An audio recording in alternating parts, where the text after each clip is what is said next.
क्या हो अगर आपको पता चले कि आपके दिमाग के अंदर एक हाईजैकर बैठा है? एक हाईजैकर? हाँ, एक ऐसा हिस्सा जो आपके होश में आने से भी पहले सिर्फ 12 मिलीसेकंड में कंट्रोल अपने हाथ में ले लेता है। ये पलक झपकाने से भी 10 गुना ज्यादा तेज है। ये फैसला पहले लेता है और हम उसके बारे में सोचते बाद में हैं। और वो हाईजैकर कोई बाहर का दुश्मन नहीं है। वो एक लाख साल पुराना सर्वाइवल मैकेनिज्म है। जिसे हम रिएक्टिविटी कहते हैं। बिल्कुल। ये कोई गुस्से वाली आदत या पर्सनैलिटी की कमी नहीं है।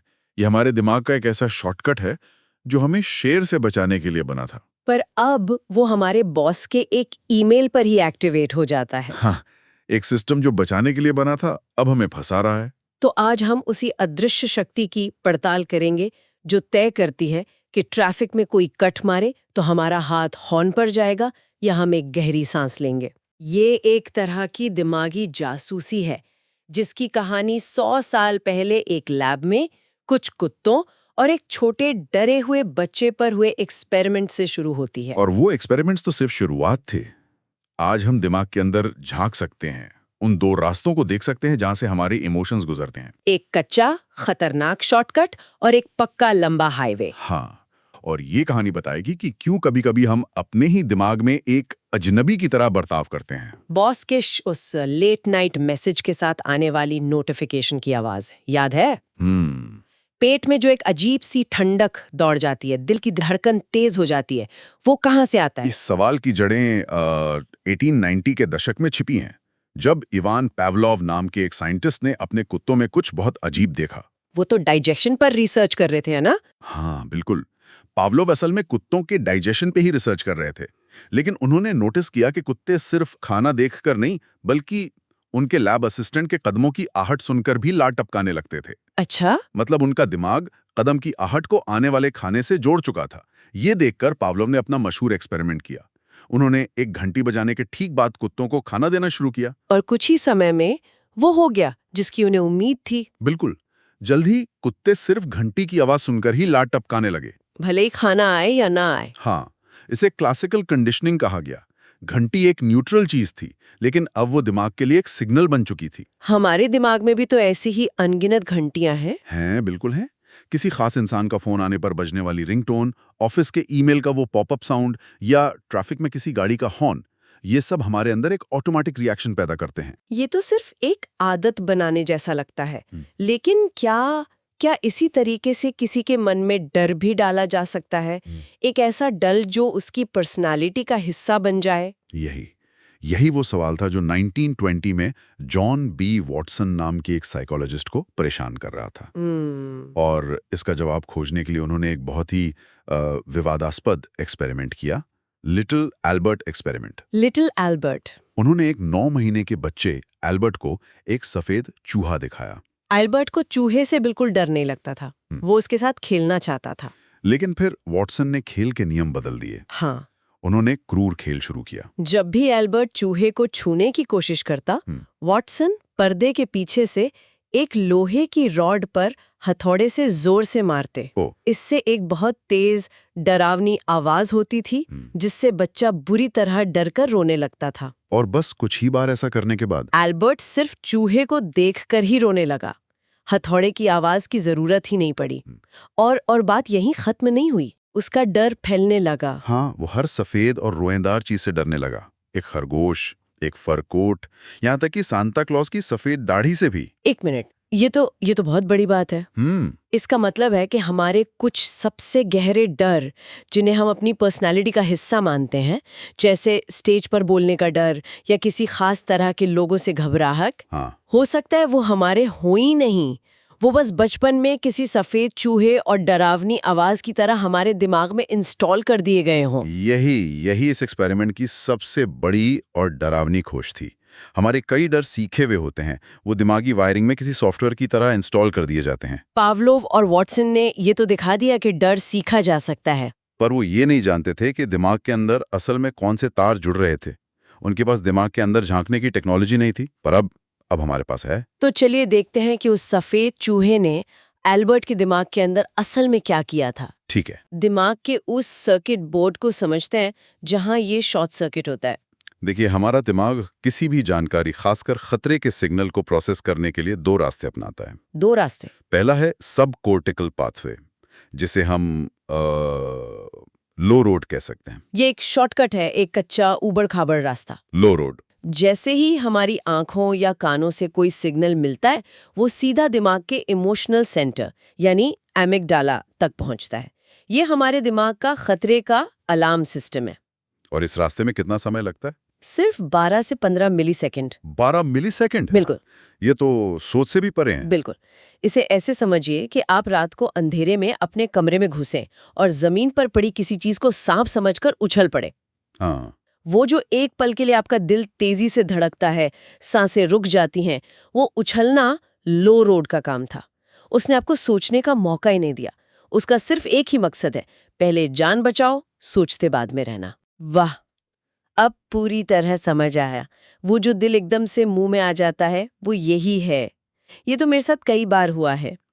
तो फिर दूसरा रास्ता, हाई रोड, वो कब काम आता है?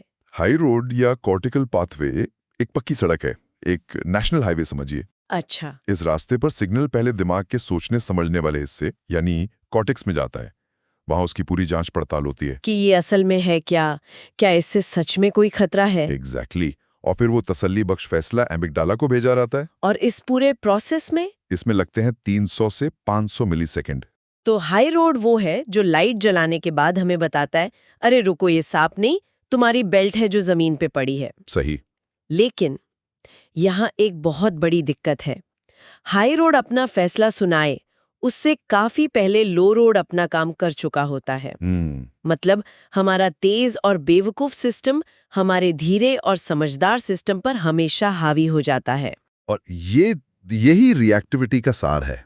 इसमें अमिगडाला का रोल समझना बहुत जरूरी है। अमिगडाला हमारे दिमाग का सिक्योरिटी गार्ड है और इसकी डिजाइनिंग ही ऐसी है कि ये फॉल्स पॉजिटिव्स पर काम करे।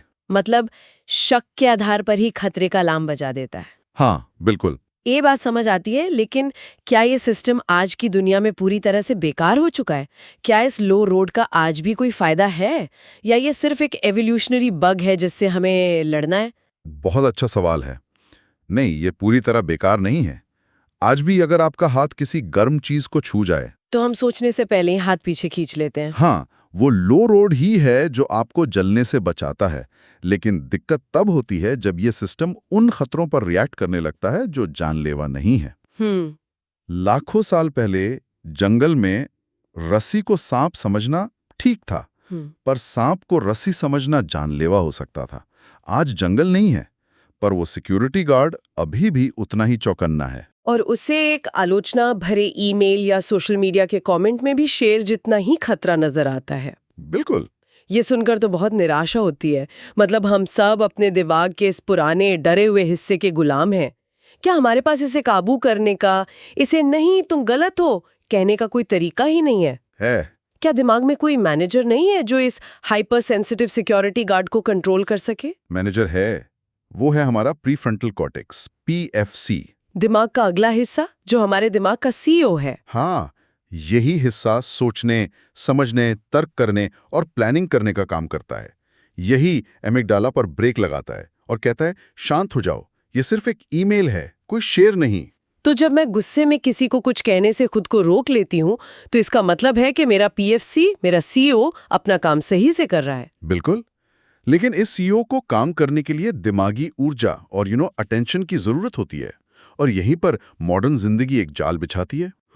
जब हम पर कॉग्निटिव लोड बढ़ जाता है, यानी स्ट्रेस, थकान या एक साथ कई काम करना, तो PFC कमजोर पड़ जाता है। जैसे उसकी पावर सप्लाई कट गई हो। हाँ। और आज के समय में तो ये कॉग्निटिव लोड सिर्फ ऑफिस तक सीमित नहीं है। हमारा फोन लगातार बज रहा है, सोशल मीडिया पर कोई बहस चल रही है, न्यूज़ में कुछ तनाव है, व्हाट्सएप के जवाब देने का प्रेशर। हमारा PFC तो 24 घंटे उस ओवरलोडेड मैनेजर की हालत में है। सही कहा। जिसकी टेबल पे 100 फाइलें हैं, फोन लगातार बज रहा है और उसे 5 मीटिंग्स करनी है। हाँ। और जब PFC का कंट्रोल कमजोर होता है तो एमिगडाला यानी वो सिक्योरिटी गार्ड वो हावी हो जाता है। इसे ही एमिगडाला हाईजैक कहते हैं। हाँ, इसी स्थिति को न्यूरोसाइंटिस्ट एमिगडाला हाईजैक कहते हैं। आपका सोचने समझने वाला दिमाग ऑफलाइन हो जाता है और आपका रिएक्टिव दिमाग गाड़ी चलाने लगता है। और फिर इस हाईजैक के दौरान शरीर में स्ट्रेस हार्मोन्स जैसे कॉर्टिसोल और एड्रेनालिन की बाढ़ आ जाती है। दिल की धड़कन बढ़ जाती है, मांसपेशियां तन जाती हैं और हमारी सोच संकीर्ण हो जाती है। ये अमिगडाला हाईजैक वाली बात मुझे याद है, एक बार मेरे बॉस ने सिर्फ वी नीड टू टॉक का मैसेज भेजा था। बस इतना ही। अगले 2 घंटे जब तक हमारी बात नहीं हुई, मैंने मन ही मन में अपनी नौकरी जाने से लेकर घर कैसे चलेगा और देश छोड़ने तक के सारे प्लान बना लिए थे। हे भगवान। मेरा शरीर कांप रहा था। अब समझ आ रहा है कि मेरा पीएफसी पूरी तरह ऑफलाइन हो चुका था और अमिगडाला पार्टी कर रहा था। वो एक परफेक्ट उदाहरण है और ये एक दुष्चक्र बनाता है। स्ट्रेस से पीएफसी कमजोर होता है, जिससे रिएक्टिविटी बढ़ती है। और वो रिएक्टिविटी, जैसे किसी पर चिल्लाना या गुस्से में ईमेल भेजना, और ज्यादा स्ट्रेस पैदा करती है, जो पीएफसी को और कमजोर कर देता है।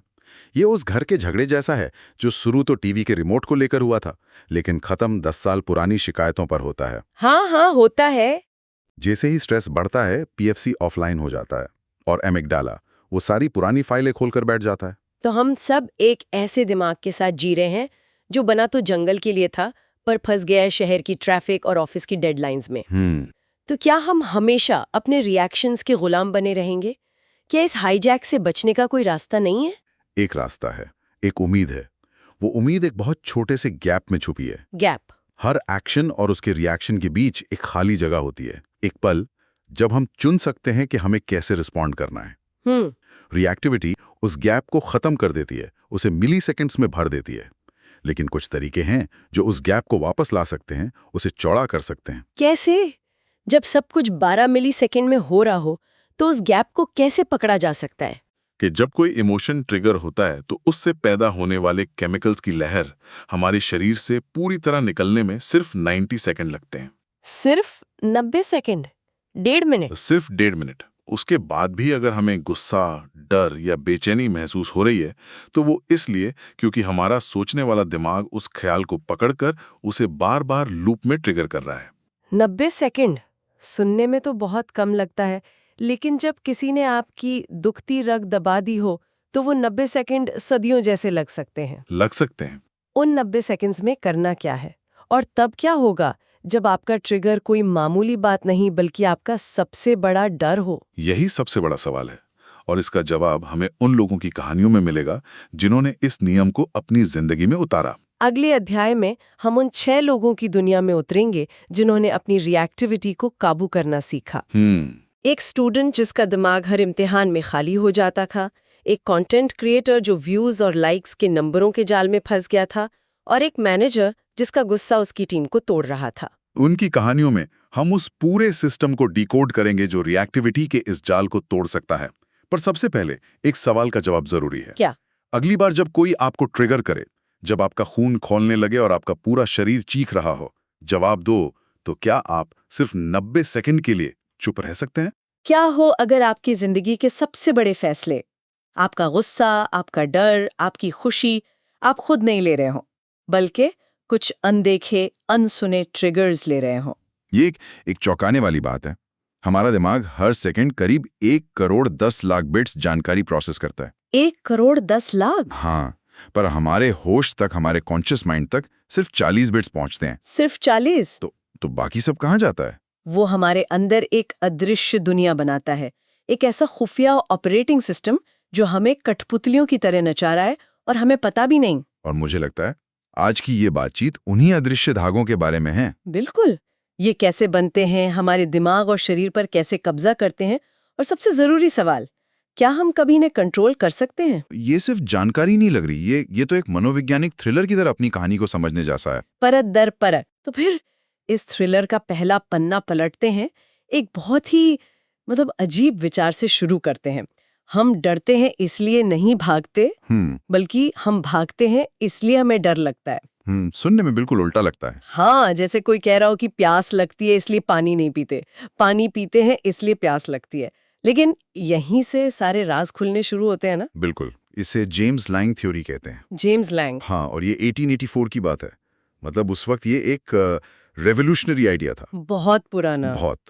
और थियरी ये कहती है कि हमारा शरीर किसी खतरे को देखकर पहले रिएक्ट करता है, पहले दिमाग से भी पहले, दिमाग से भी पहले। दिल की धड़कन तेज होना, मुट्ठियां भिंज जाना, सांसें उखड़ना। हाँ हाँ। और हमारा दिमाग बाद में इन फिजिकल चेंजेस को देखकर उन्हें डर या गुस्से का नाम देता है। ओह, तो इमोशन जो है वो रिएक्शन का नतीजा है, कारण नहीं। वाह, ये तो पूरी कहानी पलट देता है। हमारा शरीर महसूस करता है, दिमाग बस उसे एक कहानी का नाम दे देता है। इसका कोई रोज की जिंदगी से जुड़ा उदाहरण? आप सोचो ना, जैसे आप मुंबई की लोकल ट्रेन में चढ़ने के लिए प्लेटफॉर्म पे खड़े हो। ठीक है। जैसे ही ट्रेन आती है और दरवाजे पर वो बेतहाशा भीड़ दिखती है, कुछ सोचने से पहले ही आपका शरीर अकड़ जाता है। हाँ, कंधे टाइट हो जाते हैं। लड़ने के लिए तैयार, और उसके कुछ सेकंड बाद आपको चिड़चिड़ाहट या गुस्से का एहसास होता है। सही बात है, रिएक्शन पहले, एहसास बाद में। शरीर ने खतरे को पहले भांप लिया। तो मतलब हमारी बॉडी का अपना एक दिमाग है जी, जो खतरे पर खुद ब खुद रिएक्ट करता है। तो फिर हमारे सोचने वाले दिमाग का, हमारे लॉजिक का क्या काम है? क्या वो बस इस रिएक्शन को देखकर कहानी बनाता है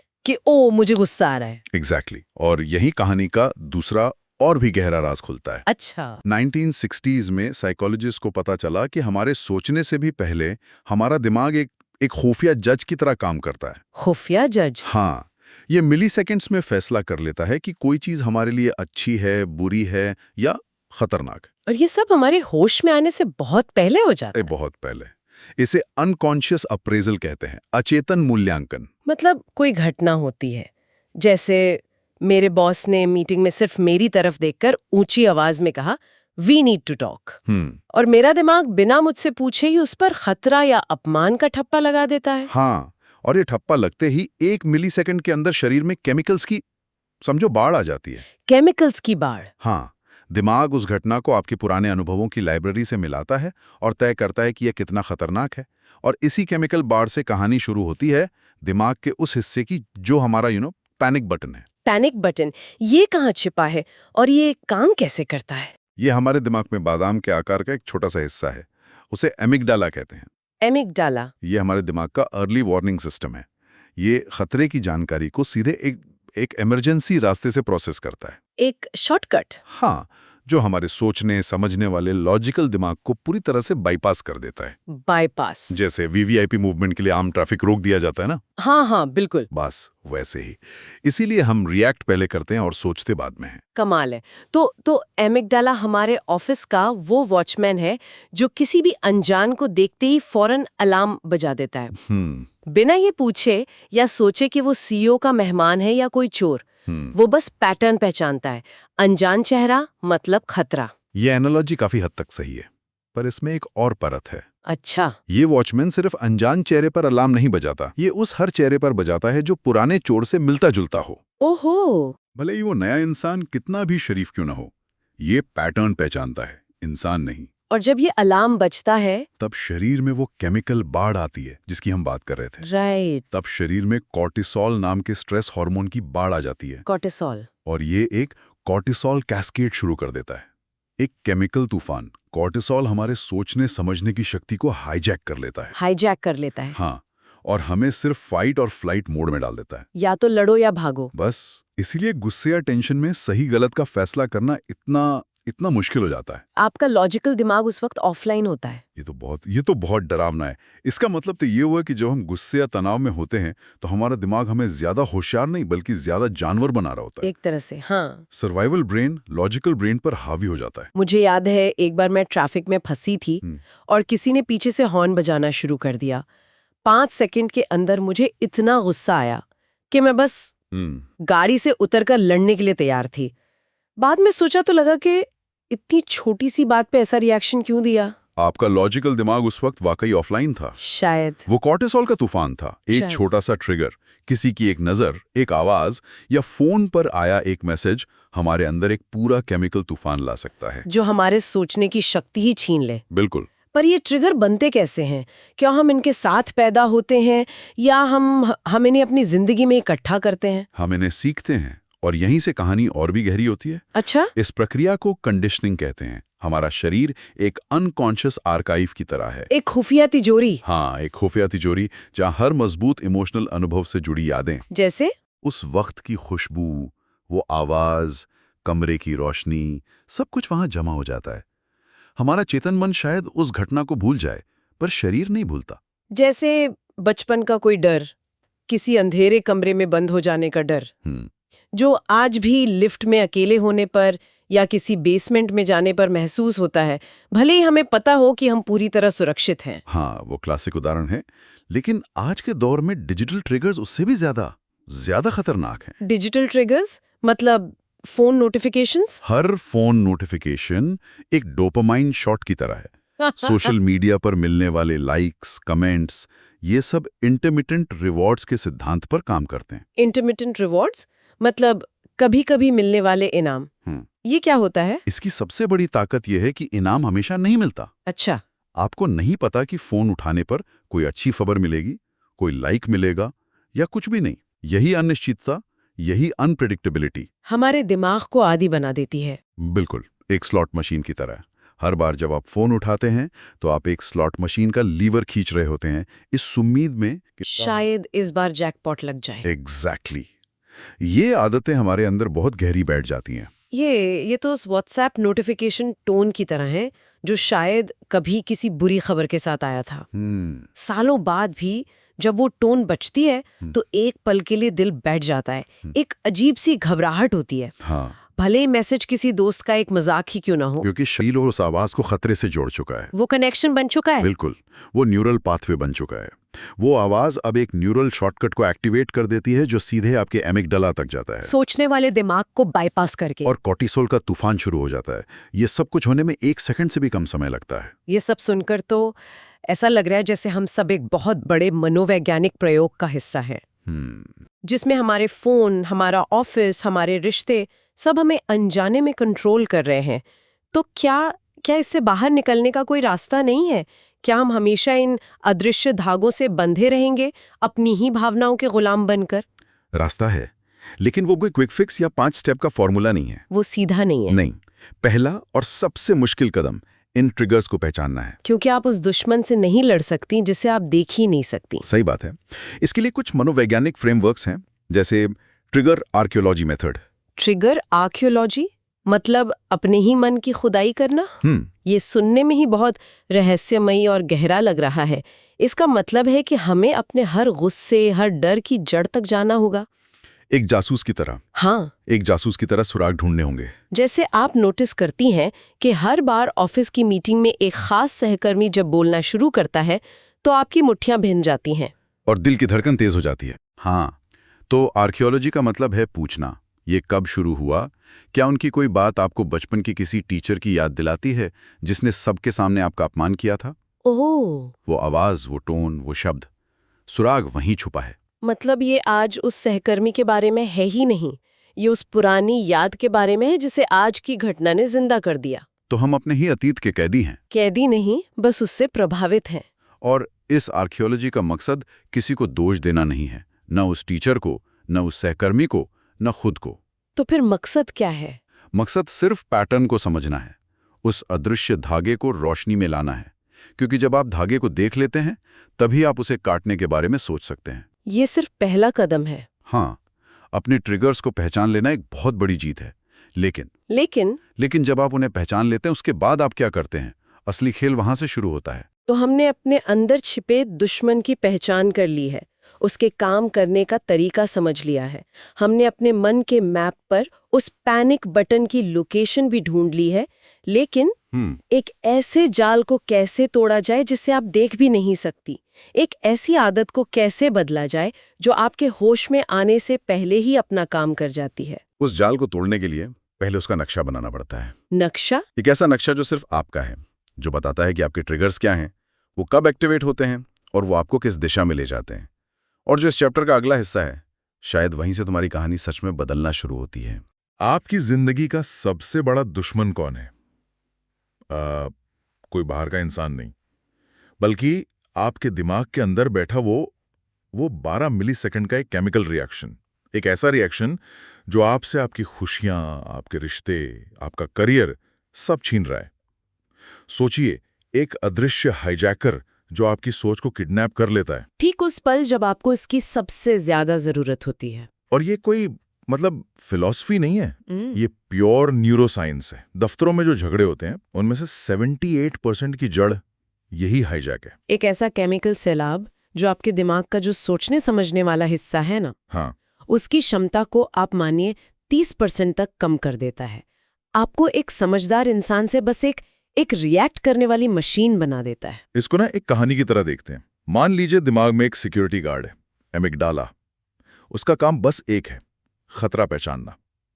लेकिन आज की दुनिया ने उस गार्ड को बहुत कंफ्यूज कर दिया है। बॉस की एक जरा सी सख्त ईमेल भी उसे आतंकवादी हमले जितनी खतरनाक लगने लगती है। और जैसे ही इस गार्ड को खतरा महसूस होता है, वो दिमाग के सीईओ को, मतलब सोचने समझने वाले हिस्से को, जिसे प्रीफ्रंटल कॉर्टेक्स कहते हैं, उसको पूरी तरह बाईपास कर देता है। एक इमरजेंसी शॉर्टकट ले लेता है। एक मिनट, बाईपास कर देता है मतलब दिमाग का सोचने वाला हिस्सा उस वक्त काम ही नहीं कर रहा होता। और ये कितनी देर में होता है सब? सिर्फ 12 मिलीसेकंड में। इसे न्यूरोसाइंस में लो रोड कहते हैं। ये एक सर्वाइवल मैकेनिज्म है, जबकि सोचने समझने वाली जानकारी को सीईओ तक पहुंचने में, यानी हाई रोड से जाने में 500 मिलीसेकंड तक लग जाते हैं। तो इस आधे सेकंड से भी कम के फर्क में आपका शरीर जंग के लिए तैयार हो चुका होता है। 12 मिलीसेकंड, ये तो पलक झपकने से भी तेज है। तो क्या इसे रोकना मुमकिन भी है? ये तो बहुत नाउम्मीद करने वाली बात लग रही है। शायद इसीलिए गुस्से में दिल की धड़कन तेज हो जाती है, मुट्ठियां भिंच जाती हैं। बिल्कुल, शरीर में केमिकल्स का तूफान आ जाता है। सबसे पहले आता है एड्रेनलिन, जो आपको तुरंत एक झटका देता है लड़ने या भागने के लिए। आपका दिल तेजी से धड़कने लगता है, सांसें तेज हो जाती हैं। और दूसरा, मैंने स्ट्रेस हार्मोन के बारे में भी सुना है, वो है कॉर्टिजोल। एड्रेनलिन के जाने के बाद ये आता है और लंबे समय तक सिस्टम में रहता है। और सबसे खतरनाक बात, यही वो केमिकल है जो आपके दिमाग के सीईओ प्रीफ्रंटल कॉर्टेक्स के ऑफिस का पावर कट कर देता है। आप सचमुच उस पल में कम बुद्धिमान, कम क्रिएटिव और कम एम्पैथेटिक हो जाते हैं। इसे ही डेनियल गोलमैन ने एमिगडाला हाईजैक का नाम दिया था। आपका इमोशनल दिमाग आपके लॉजिकल दिमाग को किडनैप कर लेता है। तो क्या हम हमेशा से इस केमिकल जाल के कैदी हैं, या ये कोई नया जाल है जिसमें हमें फंसाया गया है? ये एक बहुत जरूरी सवाल है, क्योंकि इसका राज छुपा है हजारों साल पुराने इतिहास में, जब जल्दी रिएक्ट करने को सबसे बड़ा गुनाह माना जाता था। एक जमाना था जब मार्कस ऑरेलियस जैसे महान राजा फिलोसोफर सिखाते थे कि असली ताकत प्रोवोकेशन और रिस्पॉन्स के बीच के गैप में है। उस वक्त जो जल्दी और गुस्से में रिएक्ट करता था उसे कमजोर और मूर्ख समझा जाता था। समझदारी का मतलब ही था ठहर कर जवाब देना। हाँ, क्योंकि सभ्यता में एक नेचुरल टाइम बफर था। आप चाहकर भी किसी खत का जवाब तुरंत दे ही नहीं सकते थे। जानकारी घोड़े की रफ्तार से चलती थी। इस वजह से इंसान को सोचने का, प्रोसेस करने का वक्त मिलता था। लेकिन क्या ये सच में समझदारी थी या बस उनकी टेक्नोलॉजी की एक मजबूरी? अगर मार्कस ऑरेलियस के पास स्लैक या व्हाट्सएप होता तो क्या वो भी हमारी तरह ही रिएक्टिव नहीं होते? ये एक बेहतरीन सवाल है। ये हमें बताता है कि इंसान का स्वभाव और माहौल उसे कैसे आकार देता है। शायद वो भी रिएक्टिव होते। लेकिन कहानी तब पलटी जब माहौल ने रिएक्टिव होने को ही समझदारी बना दिया। ये हुआ इंडस्ट्रियल क्रांति और फ्रेडरिक टेलर के साइंटिफिक मैनेजमेंट के साथ। टाइम इज मनी, यहां से धीरे सोचना अक्षमता बन गया। जो तेजी से काम करता वही काबिल कहलाता था। फैक्ट्री की असेंबली लाइन की रफ्तार अब हमारे दिमाग की रफ्तार बन गई। समाज ने हमें धीरे धीरे तेज रिएक्ट करने के लिए ट्रेन करना शुरू कर दिया। जो धीमा था वो सिस्टम के लिए बेकार था। और फिर आया आखिरी हथियार, स्मार्टफोन और पुश नोटिफिकेशंस। इसे बायोलॉजिकल इंटरप्ट इकोनॉमी कहते हैं। हर नोटिफिकेशन, हर पिंग, हर वाइब्रेशन आपके दिमाग के उसी 12 मिलीसेकंड वाले पैनिक बटन को सीधे दबाता है। ये एक ऐसा हमला है जिसके लिए हमारा दिमाग बना ही नहीं था। लाखों साल का एवोल्यूशन हमें शिकारियों से बचने के लिए तैयार कर रहा था, स्लैक नोटिफिकेशन से नहीं। तो हमारा दिमाग का हार्डवेयर पुराना है और टेक्नोलॉजी का सॉफ्टवेयर हमें रोज हैक कर रहा है। हम सब इस वेलोसिटी ट्रैप यानी रफ्तार के जाल में फंस चुके हैं। चलिए देखते हैं कि ये जाल असल जिंदगी में कैसा दिखता है। मिलिए जेम्स से, एक मैनेजर जिसकी एक छोटी सी आदत उसके पूरे करियर को खा रही थी। जेम्स एक ऑपरेशन मैनेजर था। उसकी टीम उससे खौफ खाती थी। जब भी कोई डिलीवरी प्रॉब्लम होती, जेम्स का पहला रिएक्शन होता था एक जहरीला, इल्जामों से भरा ईमेल, जो वो पूरी टीम को सीसी करके भेज देता था। उसे लगता था कि वो एक्शन ले रहा है, वो प्रॉब्लम सॉल्व कर रहा है। लेकिन असल में वो सिर्फ डर का माहौल बना रहा था। वो प्रॉब्लम को और बड़ा कर रहा था। बिल्कुल। जेम्स का शरीर लगातार स्ट्रेस में था। टाइम प्रेशर और परफॉर्मेंस मैट्रिक्स की वजह से उसका कॉर्टिसोल लेवल हमेशा हाई रहता था।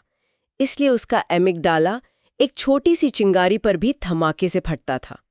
उसके दिमाग का सोचने वाला हिस्सा, प्रीफ्रंटल कॉर्टेक्स, लगभग बंद हो चुका था। वो सिर्फ रिएक्ट कर रहा था, सोच समझकर जवाब नहीं दे रहा था। और इसका नतीजा क्या हुआ? नतीजा, उसके 5 सबसे बेहतरीन कर्मचारियों ने नौकरी छोड़ दी, सिर्फ उसके इस बर्ताव की वजह से। एग्जिट इंटरव्यू में सबने एक ही बात कही, हम गलतियों से नहीं डरते, हम जेम्स के रिएक्शन से डरते हैं। जेम्स अपनी ही कब्र खोद रहा था और उसे पता भी नहीं था। ये तो डरावना है, क्योंकि ये कहानी सिर्फ जेम्स की नहीं लग रही। तो फिर हुआ क्या? क्या वो बदल पाया?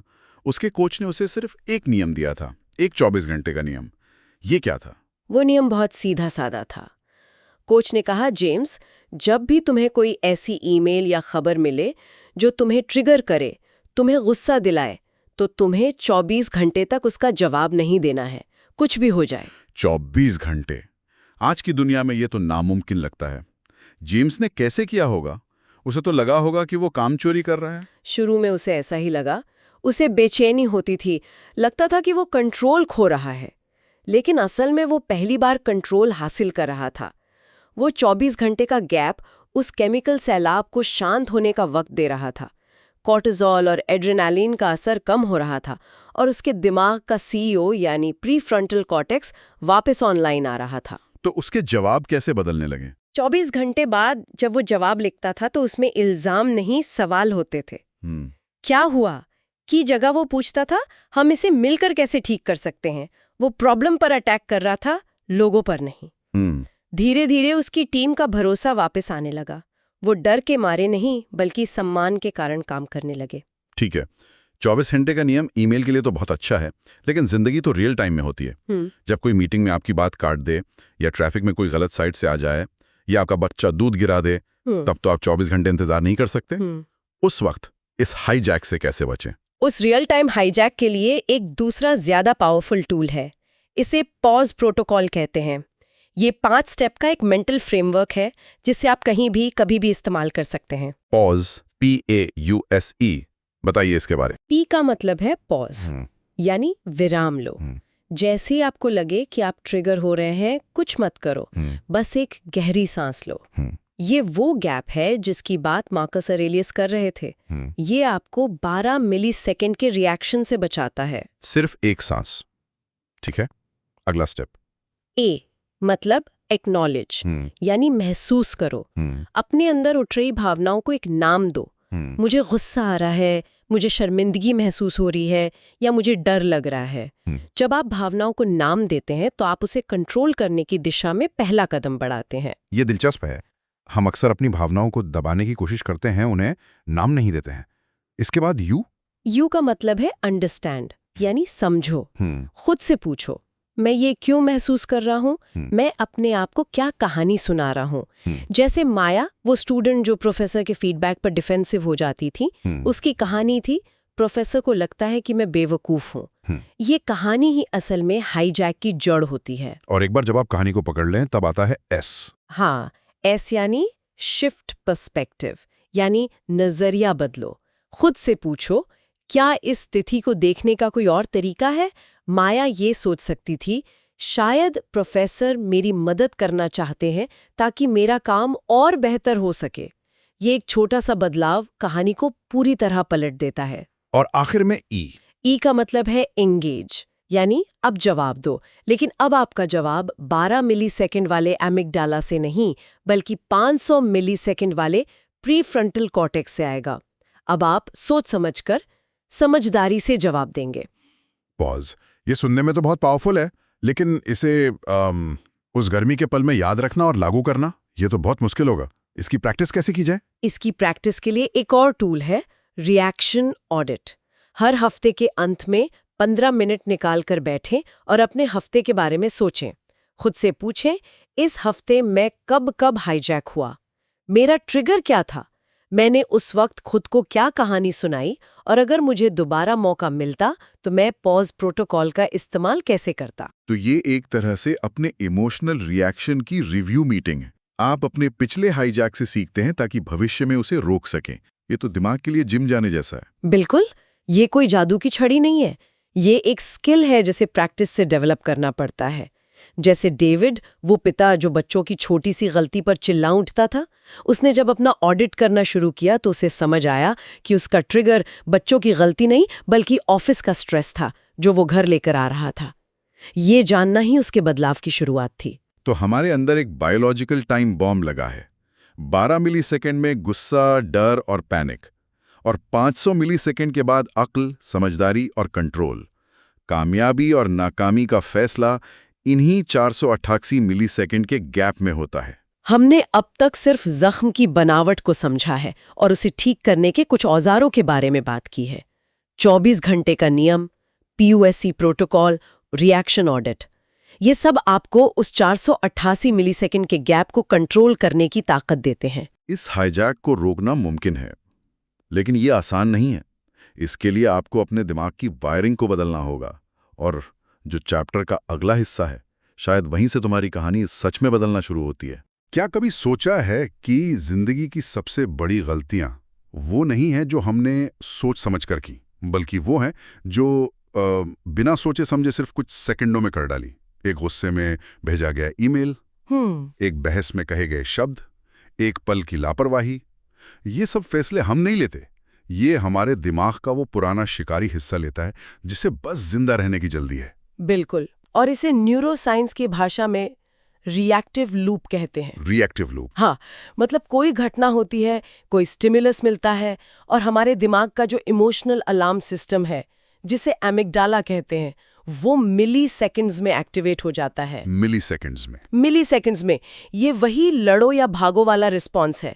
पर दिक्कत ये है कि एमिगडाला एक ट्रैफिक जैम और एक जानलेवा खतरे में फर्क ही नहीं कर पाता। अच्छा। दोनों ही सूरतों में वो शरीर में स्ट्रेस हार्मोन छोड़ देता है और दिमाग के सोचने समझने वाले हिस्से को, प्रीफ्रंटल कॉर्टेक्स को, प्रीफ्रंटल कॉर्टेक्स को उसे हाईजैक कर लेता है। बिल्कुल वैसे ही जैसे मुंबई के ट्रैफिक में कोई अचानक लेन में घुस आता है और हाथ हॉर्न पर और मुंह से गाली, दोनों एक साथ निकलते हैं। हाँ, सोचा नहीं, बस हो गया। लेकिन सोचिए, उस घटना और उस रिएक्शन के बीच अगर एक खाली जगह हो, एक छोटा सा लम्हा। हाँ, विक्टर फ्रैंकल, एक इंसान जिसने दुनिया की सबसे भयानक जगह पर यह खोजा, कंसंट्रेशन कैंप में। हाँ, उन्होंने कहा था कि उसी खाली जगह में हमारी असली आजादी और ताकत छिपी है। तो ये पूरी कहानी असल में हमारे दिमाग के अंदर चल रही एक खींचतान की है, एक लड़ाई। हाँ, एक तरफ है एमिगडाला, वो इम्पेशेंट इंटर्न जो हर बात पर तुरंत रिएक्ट करता है, और दूसरी तरफ है प्रीफ्रंटल कॉर्टेक्स, कंपनी का CEO। बिल्कुल, जो शांति से सारे फायदे नुकसान तौल कर फैसला लेना चाहता है। लेकिन ज्यादातर वक्त वो इंटर्न CEO पर हावी हो जाता है। और ये बायोलॉजिकल है, ऐसा नहीं है कि कोई कमी है। एमिगडाला का रास्ता छोटा और तेज है, और प्रीफ्रंटल कॉर्टेक्स का लंबा और थोड़ा धीमा। इसीलिए गुस्सा और डर पहले महसूस होते हैं और तर्क वो बाद में आता है। रिसर्च तो ये भी दिखाती है कि टीनेजर्स में ये CO वाला हिस्सा पूरी तरह से विकसित भी नहीं हुआ होता। अच्छा, तभी उनमें इम्पल्स कंट्रोल कम होता है। एग्जैक्टली। लेकिन अच्छी खबर ये है कि एक मसल की तरह है, मतलब इसे ट्रेन किया जा सकता है, इसे ट्रेनिंग से मजबूत किया जा सकता है। पर सवाल यह है कि इस तेज तर्रार इंटर्न को शांत कैसे किया जाए, खासकर तब जो वो पूरी तरह से हावी हो चुका हो। इसका जवाब दिमाग में नहीं बल्कि हमारे शरीर में ही छिपा है, एक सीक्रेट नर्व जो इस पूरी गेम को पलट सकती है। हमारे शरीर में एक वेगस नर्व होती है। Vagus nerve? हाँ, ये दिमाग से लेकर पेट तक जाती है। ये हमारे शरीर के रेस्ट और डाइजेस्ट सिस्टम का, मतलब पैरासिम्पैथेटिक नर्वस सिस्टम का मेन हाईवे है।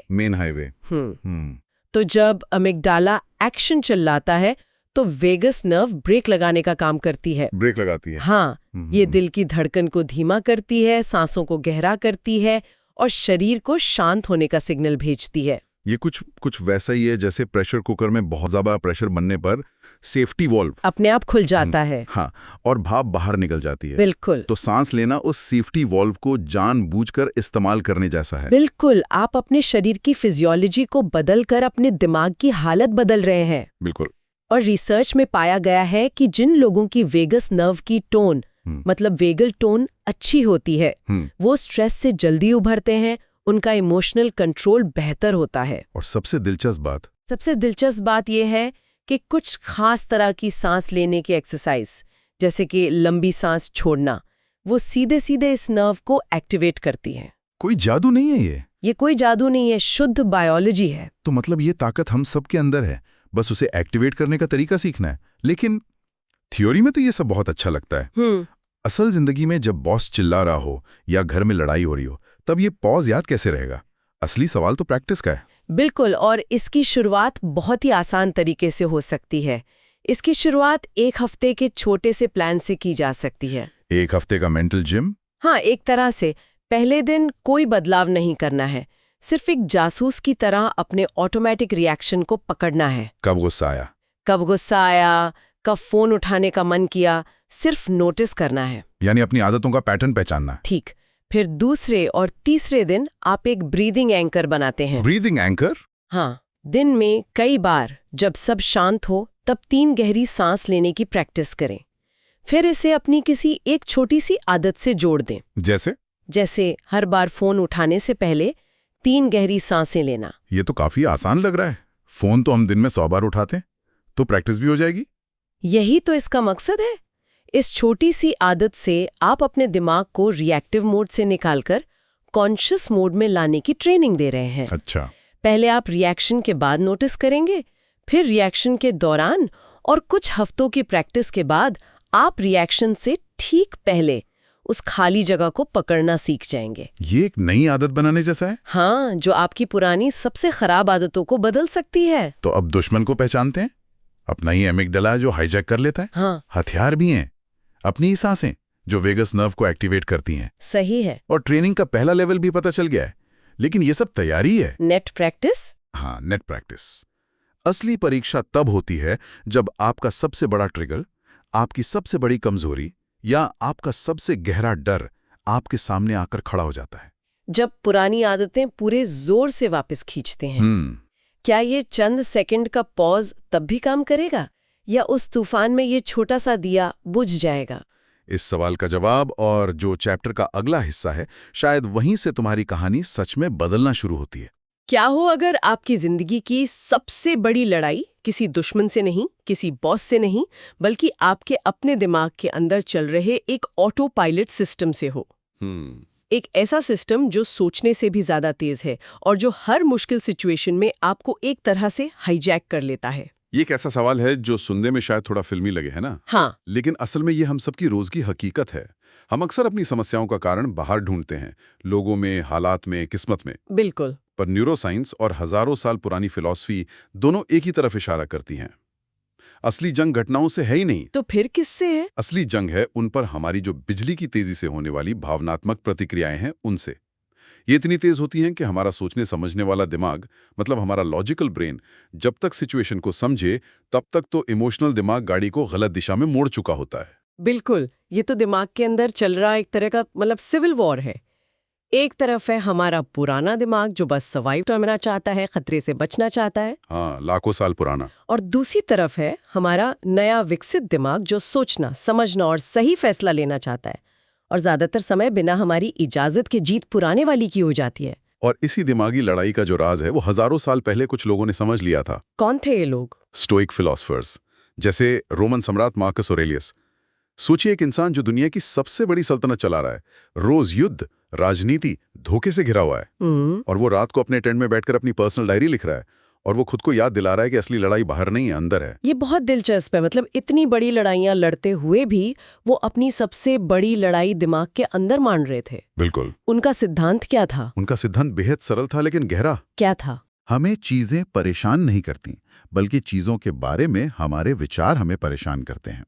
उन्होंने ये समझा कि बाहरी दुनिया पर, जैसे युद्ध के नतीजों पर, दूसरे लोगों के बर्ताव पर हमारा कंट्रोल बहुत कम है। सही बात है। लेकिन अपने विचारों के साम्राज्य के हम बादशाह हैं। इसे ऐसे समझिए, जब मार्कस ऑरेलियस युद्ध के मैदान में होते थे तो उनके सैनिक का मरना एक तथ्य है, एक फैक्ट है। हाँ, वो तो है। लेकिन उस तथ्य पर यह सोचना कि अब हम हार जाएंगे, सब खत्म हो गया, ये एक विचार था। अच्छा। और स्टोइक्स ने इसी तथ्य और विचार के बीच एक स्पेस, एक धुरी बनाना सिखाया। तो स्टोइक्स के हिसाब से अगर आज के जमाने में कोई मुंबई के ट्रैफिक में कट मार के निकल जाए, हाँ बिल्कुल, तो हमें जो गुस्सा आता है वो गुस्सा उस ड्राइवर की वजह से नहीं है। ये समझना थोड़ा मुश्किल है। ये बहुत जरूरी पॉइंट है। गुस्सा उस एक्शन से नहीं, बल्कि उस एक्शन को दिए गए मतलब से आता है। मतलब से? हाँ, स्टोइक्स सिखाते हैं कि उसने कट मारा एक तथ्य है, लेकिन उसने मेरी बेइज्जती की, उसे मेरी कोई परवाह नहीं, आज का दिन ही खराब है, ये सब विचार है। एक कहानी है जो हमने सेकंड के 1000वें हिस्से में खुद को सुना दी। और हम सिर्फ कहानी बदल सकते हैं, तथ्य को नहीं। एग्जैक्टली, वो इस कला को लगभग 2000 साल पहले सिखा रहे थे। लेकिन अगर ये इतना शक्तिशाली था तो ये ज्ञान कहीं खो क्यों गया? आज हम अपनी भावनाओं को कंट्रोल करने को गलत क्यों मानते हैं? क्योंकि 20वीं सदी में कहानी में एक बहुत बड़ा ट्विस्ट आया। क्या हुआ? सिगमंड फ्रॉइड और साइको एनालिसिस का दौर आया और उन्होंने इस इमोशनल दूरी बनाने की कला को एक अलग ही नाम दे दिया। क्या नाम दिया? इसे एक बीमारी कहा, एक डिफेंस मैकेनिज्म। जैसे कोई अपनी सच्ची भावनाओं से भाग रहा हो, उन्हें दबा रहा हो। अच्छा, तो यहीं से वो ऑथेंटिसिटी पैराडॉक्स पैदा हुआ होगा। हाँ, ये ऑथेंटिक होने का मतलब है अपनी हर भावना को, चाहे वो कितनी भी विनाशकारी क्यों ना हो, उसे पूरी शिद्दत से महसूस करो। पर क्या इसमें कुछ सच्चाई नहीं है? अगर हम हमेशा अपनी भावनाओं से दूरी बनाते रहेंगे तो क्या हम रोबोट जैसे नहीं बन जाएंगे? ये एक बेहतरीन सवाल है और यहीं पर सबसे बड़ी गलतफहमी है। स्टोइक्स या मॉडर्न साइकोलॉजी भावनाओं को दबाने की बात नहीं करते। तो फिर? वे भावनाओं के मालिक बनने की बात करते हैं। दोनों में जमीन आसमान का फर्क है। दबाना और मालिक बनना? हाँ, दबाना मतलब भावना को महसूस ही ना करना। मालिक बनना मतलब भावनाओं को महसूस करना, उसे स्वीकार करना, लेकिन उसे अपने व्यवहार को कंट्रोल करने की इजाजत न देना। आज सोशल मीडिया पर बीइंग रियल के नाम पर जो हर गुस्से को, हर फ्रस्ट्रेशन को दुनिया के सामने रखने का कल्चर है, वो हमें अपनी भावनाओं का गुलाम बना रहा है, मालिक नहीं। तो एक तरफ हजारों साल पुरानी फिलॉसफी, दूसरी तरफ 100 साल पुरानी साइकोलॉजी। सच कहाँ है? शायद इसका जवाब हमें सीधे दिमाग के अंदर झांकने पर मिला। बिल्कुल। जब न्यूरोसाइंस ने फंक्शनल एमआरआई जैसी टेक्नोलॉजी से दिमाग के अंदर के रास्ते देखे, तो उन्होंने इस पूरी बहस को हमेशा के लिए बदल दिया। उन्हें 2 मुख्य हाईवे मिले। 2 हाईवे? हाँ, जो हर जानकारी के लिए इस्तेमाल होते हैं। एक लो रोड और एक हाई रोड। लो रोड और हाई रोड? ये दोनों रास्ते एक साथ काम करते हैं, लेकिन इनकी स्पीड और काम करने का तरीका बिल्कुल अलग है। इसे किसी असल जिंदगी के उदाहरण से समझते हैं। जी। मान लीजिए आप ऑफिस में हैं और बॉस का एक ईमेल आता है। सब्जेक्ट है urgent regarding your performance. Okay. उस सब्जेक्ट को पढ़ते ही आपके सोचने से भी पहले शायद कुछ मिली सेकेंड के अंदर दिल धड़कने लगता है, पेट में घबराहट होती है और दिमाग में सबसे बुरे ख्याल आने लगते हैं। क्या मुझसे कोई बड़ी गलती हो गई? नौकरी खतरे में है? हाँ, ये क्या है? ये दिमाग का लो रोड है। एकदम सही उदाहरण। ये रास्ता दिमाग के एक पुराने हिस्से एमिगडाला से होकर गुजरता है, जिसे दिमाग का इमरजेंसी बटन या खतरे का सेंसर भी कह सकते हैं। इमरजेंसी बटन, इसका काम स्पीड है, एक्यूरेसी नहीं। इसका बस एक ही मकसद है, आपको किसी भी संभावित खतरे से तुरंत आगाह करना। ये एक ऐसा फायर अलार्म है जो सिगरेट के धुएं पर भी बज जाता है। जिंदा रहने के लिए ये जरूरी है, पर यह अक्सर गलत होता है। और फिर आता है हाई रोड, दिमाग का स्मार्ट नेविगेटर। हाँ, ये रास्ता दिमाग के अगले हिस्से प्रीफ्रंटल कॉर्टेक्स से गुजरता है, हमारा लॉजिकल सोचने समझने वाला दिमाग। और ये बहुत धीमा है। बहुत धीमा। इसे उसी ईमेल को प्रोसेस करने में शायद 250 मिलीसेकंड या उससे भी ज्यादा लगते हैं। ये एक्टिवेट होने के बाद सोचेगा, ओके रुको, गहरी सांस लो।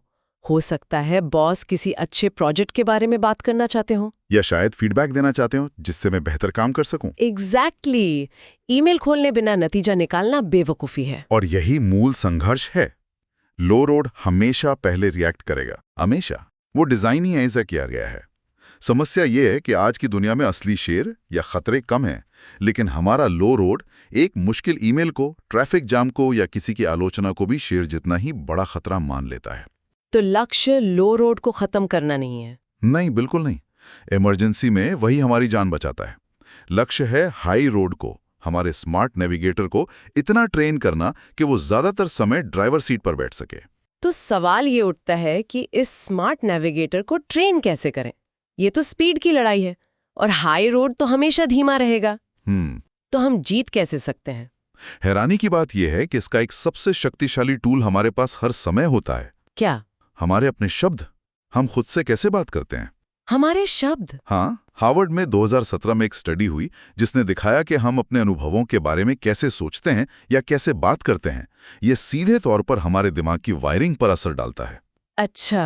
और उन्होंने पाया कि सिर्फ अपने सोचने के तरीके में जरा सा बदलाव करने से दिमाग का जो इमोशनल सेंटर है यानी एमिगडाला, उसकी एक्टिविटी कम हो जाती है और प्रीफ्रंटल कॉर्टेक्स एक्टिव हो जाता है। हाँ, स्मार्ट नेविगेटर ऑनलाइन आ जाता है। इसका मतलब है कि भाषा सिर्फ कम्युनिकेशन का टूल नहीं है, ये असल में हमारे अनुभव को बनाने और बदलने का टूल है। ये कैसे काम करता है?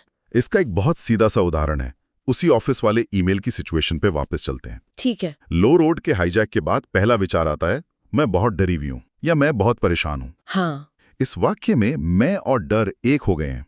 ऐसा लगता है कि आप डर बन गई हैं। बिल्कुल।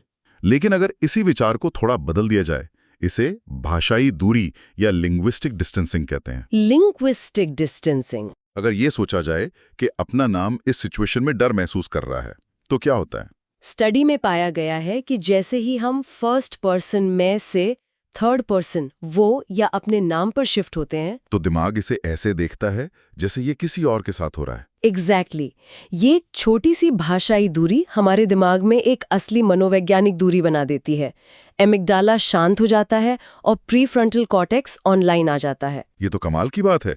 सिर्फ खुद से बात करने का तरीका बदलकर हम अपने दिमाग का कंट्रोल पैनल स्विच कर सकते हैं। ये तो लगभग एक सुपर पावर जैसा है। और शायद ये सिर्फ एक तरीका है, नजरिया बदलने के और भी तरीके होंगे। बिल्कुल। इन्हें 3 मुख्य श्रेणियों में बांटा जा सकता है। पहली है टेम्पोरल डिस्टेंसिंग, मतलब समय की दूरी बनाना। हाँ, आज ऑफिस की जो प्रॉब्लम दुनिया की सबसे बड़ी मुसीबत लग रही है, उस बॉस के ईमेल का डर जो पहाड़ जैसा लग रहा है, उसके बारे में बस इतना सोचना है। क्या? आज से 1 साल बाद जब मैं पीछे मुड़कर देखूंगा, तो क्या ये सच में इतनी बड़ी बात लगेगी? क्या मुझे ये दिन याद भी रहेगा? 99% मामलों में जवाब नहीं होता है। बिल्कुल। ये एक सवाल तुरंत उस प्रॉब्लम का आकार छोटा कर देता है। ये तो एक तरह से भविष्य में जाकर वर्तमान को देखने जैसा है। दूसरी तकनीक क्या है? दूसरी है स्पेशल डिस्टेंसिंग, यानी जगह की दूरी। इसमें क्या करते हैं? इसमें आप खुद को बाहर से देखते हैं, जैसे आप अपनी ही जिंदगी की एक मूवी देख रहे हैं। जरा कल्पना कीजिए कि आप एक सिनेमा हॉल में बैठे हैं, अंधेरे में, और स्क्रीन पर आपकी जिंदगी चल रही है। आप उस कैरेक्टर को देखते हैं जो आपकी तरह दिखता है। वो उस बॉस के ईमेल को पढ़कर घबरा रहा है। आप देख सकते हैं कि इसकी सांसें तेज चल रही हैं। जब आप ये करते हैं तो आप उस भावना में डूबने के बजाय उसके ऑब्जर्वर बन जाते हैं। बिल्कुल, आप अपनी भावनाओं से अलग हो जाते हैं। आप उस कैरेक्टर के लिए सहानुभूति महसूस कर सकते हैं, लेकिन आप वो कैरेक्टर नहीं हैं। सही। और तीसरी, जो शायद सबसे असरदार है, वो है सोशल डिस्टेंसिंग। इसे सोलोमन्स पैराडॉक्स भी कहते हैं। सोलोमन्स पैराडॉक्स, ये नाम क्यों? ये नाम बाइबल के राजा सोलोमन से आता है, जो दूसरों को सलाह देने में दुनिया के सबसे बुद्धिमान इंसान माने जाते थे, लेकिन उनकी अपनी निजी जिंदगी फैसलों की गलतियों से भरी थी। समझिए, हम दूसरों के लिए जितने समझदार होते हैं, खुद के लिए उतने नहीं हो पाते। एग्जैक्टली, यही है वो पैराडॉक्स। हाँ, ये तो 100% सच है। अगर यही ईमेल वाली प्रॉब्लम मेरे बेस्ट फ्रेंड की होती तो मैं उसे कितनी समझदारी वाली सलाह देती। मैं कहती, यार टेंशन मत ले, ये बस एक ईमेल है, शांति से जवाब दे, तो इससे बहुत स्ट्रांग है। चल बाहर चल के चाय पीते हैं। हाँ, हम दूसरों की समस्याओं को कितनी आसानी से और कितनी समझदारी से सुलझा देते हैं। एकदम सही बात। मुझे खुद याद है, एक बार मेरा दोस्त एक मुश्किल करियर चॉइस को लेकर फंसा हुआ था और मैंने उसे आधे घंटे तक बहुत अच्छी सलाह दी। अगले हफ्ते जब मैं वैसी ही सिचुएशन में था तो मेरा दिमाग बिल्कुल खाली हो गया। तब मुझे एहसास हुआ कि मुझे खुद को वही सलाह देनी है जो मैंने उसे दी थी। ये तकनीक बस उसी समझदारी को खुद पर लागू करना सिखाती है, खुद का बेस्ट फ्रेंड बनना। टेम्पोरल, स्पेशल और सोशल डिस्टेंसिंग, ये सिर्फ दिमागी तरकीबें नहीं लगती, ऐसा लगता है कि ये एक पूरे सिस्टम का हिस्सा है। सही पकड़े हैं। ये अलग अलग पजल के टुकड़े नहीं हैं, ये एक पूरे फ्रेमवर्क का हिस्सा है। दिमाग को धीरे धीरे रीवायर करने का एक ट्रेनिंग प्रोग्राम। ये कोई जन्मजात टैलेंट नहीं है। नहीं, ये एक स्किल है जिसे प्रैक्टिस से कोई भी मास्टर कर सकता है। तो इसे अपनी रोज की जिंदगी का हिस्सा कैसे बनाया जाए? क्योंकि जब तनाव होता है तब ये सब याद रखना मुश्किल होता है। इसे ऐसे सोचें, हफ्ते के हर दिन एक तकनीक को प्रैक्टिस करने का लक्ष्य बनाएं। सोमवार को जब भी कोई छोटी मोटी झुंझुलाहट हो, टेम्पोरल डिस्टेंसिंग का इस्तेमाल करें। क्या ये 1 घंटे बाद भी मायने रखेगा? ओके। मंगलवार को किसी भी बातचीत में खुद को एक मूवी के कैरेक्टर की तरह देखने की कोशिश करें। बुधवार को हर मुश्किल फैसले में खुद से पूछें, मैं अपने सबसे अच्छे दोस्त को क्या सलाह दूंगा? एक हफ्ते में ही दिमाग को ये सिग्नल मिलने लगेगा कि उसके पास उस पुराने ऑटो पायलट पर चलने के अलावा भी एक विकल्प है। बिल्कुल, ये एक सचेत प्रयास है अपने दिमाग को एक नया रास्ता दिखाने का। एक ऐसा रास्ता जो हमेशा से था लेकिन हम उससे अनजान थे। ये तो अपने ही दिमाग के मैनुअल को पढ़ने जैसा है। हाँ, ये 7 दिन की एक नींव है जो दिमाग को यह सिखाती है कि उसके पास विकल्प है, कि वो हर इमोशनल ट्रिगर पर रिएक्ट करने के लिए मजबूर नहीं है। और वो 7 दिन बस एक शुरुआत है। बस एक शुरुआत। असली बदलाव तब शुरू होता है जब ये प्रैक्टिस आदत बन जाती है, जब आपका हाई रोड इतना मजबूत और चौड़ा हो जाता है कि ज्यादातर ट्रैफिक उसी पर दौड़ने लगता है। और जो चैप्टर का अगला हिस्सा है, शायद वहीं से कहानी सच में बदलना शुरू होती है। क्या आप जानते हैं कि आपकी जिंदगी की सबसे बड़ी चोट वो नहीं जो आपको किसी और ने दी, बल्कि वो है जो आप उस चोट के बाद खुद को देते हैं? ये एक बहुत ही परेशान करने वाला ख्याल है और ये आज के हमारे विश्लेषण के बिल्कुल केंद्र में है। हाँ, हमारी एक लिसनर ने कुछ बहुत ही दिलचस्प चीजें भेजी हैं। कुछ न्यूरोसाइंस के रिसर्च पेपर्स, स्टोइक फिलॉसफी पर नोट्स और बौद्ध दर्शन पर एक चैप्टर। और इन सबको एक साथ रखने पर एक अजीब सा पैटर्न सामने आता है, किसी मनोवैज्ञानिक थ्रिलर की शुरुआत जैसा। बिल्कुल। और वो थ्रिलर इस एक आइडिया से शुरू होता है जिसे बौद्ध दर्शन में दूसरा तीर कहा गया है। सोचिए, किसी ने मीटिंग में सबके सामने आपके काम की आलोचना की। ये पहला तीर है। ये चुभता है, दर्द होता है, और ये हमारी जिंदगी का हिस्सा है। इससे बचना लगभग नामुमकिन है। राइट, वो तो होना ही है। कोई कुछ कहेगा, ट्रैफिक में कोई कट मारेगा, कुछ ना कुछ तो होता ही रहेगा। हाँ, और वो पहला तीर है। लेकिन जो इसके बाद हम करते हैं, मुझे लगता है असली कहानी तो वहां से शुरू होती है। हम घर आकर घंटों उसी के बारे में सोचते रहते हैं। उसकी हिम्मत कैसे हुई? मैंने पलटकर जवाब क्यों नहीं दिया? सब मेरे बारे में क्या सोच रहे होंगे? हम खुद को शर्म, गुस्से और चिंता की आग में झोंक देते हैं। तो क्या ये दूसरा तीर है। अच्छा, बिल्कुल, यही वो दूसरा तीर है जो हम खुद को मारते हैं, और असली तबाही यही मचाता है। पहला तीर एक घाव देता है, लेकिन दूसरा तीर वो उस घाव को नासूर बना देता है। तो आज की हमारी पड़ताल का सबसे बड़ा सवाल यही है, क्या हो अगर ये दूसरा तीर चलाना ही बंद कर दिया जाए? क्या ये मुमकिन है कि दर्द तो महसूस हो, पर वो जो पीड़ा है, जो सफरिंग है, उससे पूरी तरह बचा जा सके? वाह, ये एक बहुत बड़ा सवाल है। मतलब हम अपनी ज्यादातर तकलीफ के लिए खुद जिम्मेदार हैं। ये सुनने में ही अजीब लग रहा है। तो चलिए दिमाग की उस हिस्से की पड़ताल करते हैं जो इस दूसरे तीर को चलाने के लिए जिम्मेदार है। एक ऐसा हिस्सा जो हमें बचाने के लिए बना था, लेकिन आज की दुनिया में शायद वही हमें बर्बाद कर रहा है। तो ये जो न्यूरोसाइंस के पेपर्स हैं, उनमें बार बार एक हिस्से का जिक्र है, एमिगडाला। एमिगडाला, हाँ, इसे दिमाग का सिक्योरिटी गार्ड कहा गया है। क्या यही है सारे फसाद की जड़? हाँ, आप इसे हमारे दिमाग का लाखों साल पुराना सिक्योरिटी गार्ड कह सकते हैं।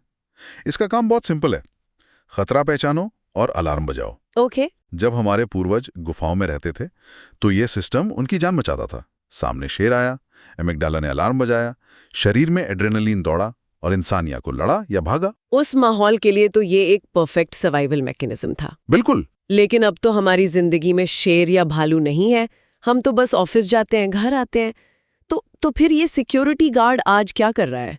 छुट्टी पर है। ये तो समस्या है। वो गार्ड छुट्टी पर नहीं गया और ना ही उसे रीट्रेन किया गया है।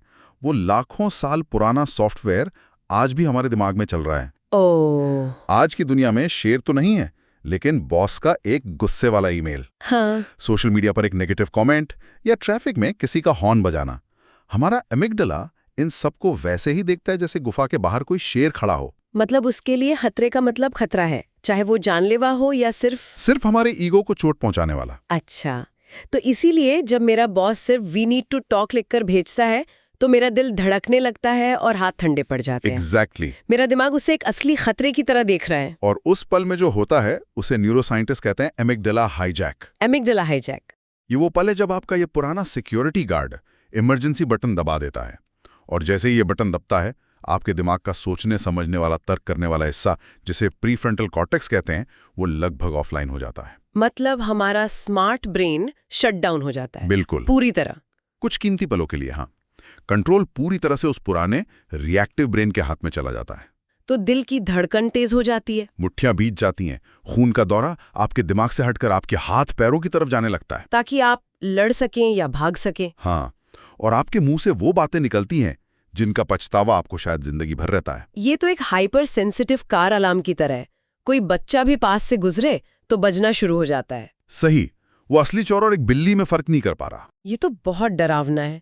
मतलब हम सब अपने दिमाग के अंदर एक ऐसे हाईजैकर के साथ जी रहे हैं जो कभी भी प्लेन को टेक ओवर कर सकता है। तो क्या हम इस पुराने सिस्टम के गुलाम हैं? क्या इसका कोई तोड़ नहीं है? नहीं, हम गुलाम नहीं है, और इसका जवाब उन स्टोइक और बौद्ध दर्शन के नोट्स में छिपा है। अच्छा, वो कहते हैं कि जिस दिमाग में ये अलार्म बनाया है उसी ने एक मास्टर की भी बनाई है। एक छोटा सा गैप, एक पल भर का ठहराव जो इस हाईजैकर को रोक सकता है। एक पल का ठहराव। लेकिन उस एक पल के ठहराव में ऐसा क्या करना है जो पूरी बाजी पलट दे? इसका राज हजारों साल पुरानी एक तकनीक में छुपा है। एक पल का ठहराव, ये सुनने में तो बहुत आसान लगता है। मतलब जब कोई आपको भड़का रहा हो तो बस एक सेकंड रुक जाओ। क्या वाकई इतना सिंपल है? सिंपल है पर आसान नहीं है। विक्टर फ्रैंकल, जिनके कुछ लेख भी हमारे पास हैं, उन्होंने कहा था स्टिमुलस और रिस्पॉन्स के बीच में एक स्पेस होता है। उस स्पेस में हमारी शक्ति और हमारी आजादी निहित है। यह वही गैप है जिसकी बात बौद्ध दर्शन भी करता है। स्टिम्युलस और रिस्पॉन्स, घटना और प्रतिक्रिया। तो इसे थोड़ा और आसान करते हैं। मतलब रिएक्शन जो होता है वो ऑटोमेटिक है। हाँ, जैसे डॉक्टर घुटने पर हथौड़ा मारता है और पैर अपने आप उछल जाता है, हमारा उस पर कोई कंट्रोल नहीं। सही। लेकिन रिस्पॉन्स वो एक चुनाव है, एक सोचा समझा कदम। यही फर्क है। बिल्कुल सही पकड़ा आपने। चलिए मुंबई की लोकल ट्रेन का उदाहरण लेते हैं। सुबह के 9 बजे भयानक भीड़ है, किसी ने आपको जोर से धक्का मारा। ओके, यह है स्टिमुलस यानी घटना। आपका तुरंत चिल्ला देना, अंधा है क्या, देखकर नहीं चल सकता, ये एक रिएक्शन है। ये घुटने पर हथौड़ा पड़ने जैसा है, एमिगडाला हाईजैक। बिल्कुल। और मैं ईमानदारी से कहूंगी तो ज्यादातर मौकों पर मेरा जवाब यही होता है। बाद में बुरा लगता है लेकिन उस पल में कंट्रोल नहीं रहता। और यही हम सबकी कहानी है। लेकिन अब उस दूसरे सिनेरियो की कल्पना कीजिए। धक्का लगा और आपने चिल्लाने की बजाय सिर्फ 1 सेकंड के लिए बस एक गहरी सांस लेने जितना समय लिया।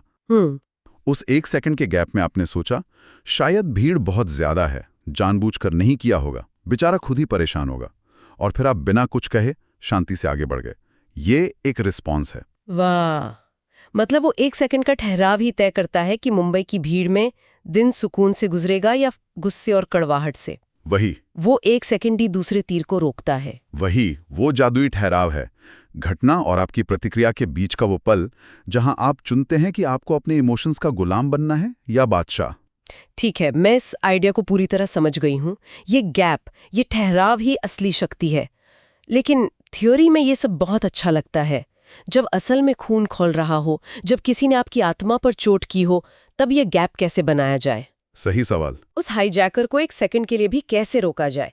और अगर गैप बना भी लिया तो उस खाली जगह को किस चीज से भरें कि हमारा गुस्सा हमारी कमजोरी नहीं बल्कि हमारी शक्ति बन जाए? यही सबसे जरूरी सवाल है, और इसके लिए हमारे सोर्स मटेरियल में एक बहुत ही प्रैक्टिकल 3 स्टेप प्रोटोकॉल दिया गया है, एक तरह का इमोशनल फर्स्ट एड। ओके, एक प्रैक्टिकल टूल किट, मैं तैयार हूँ।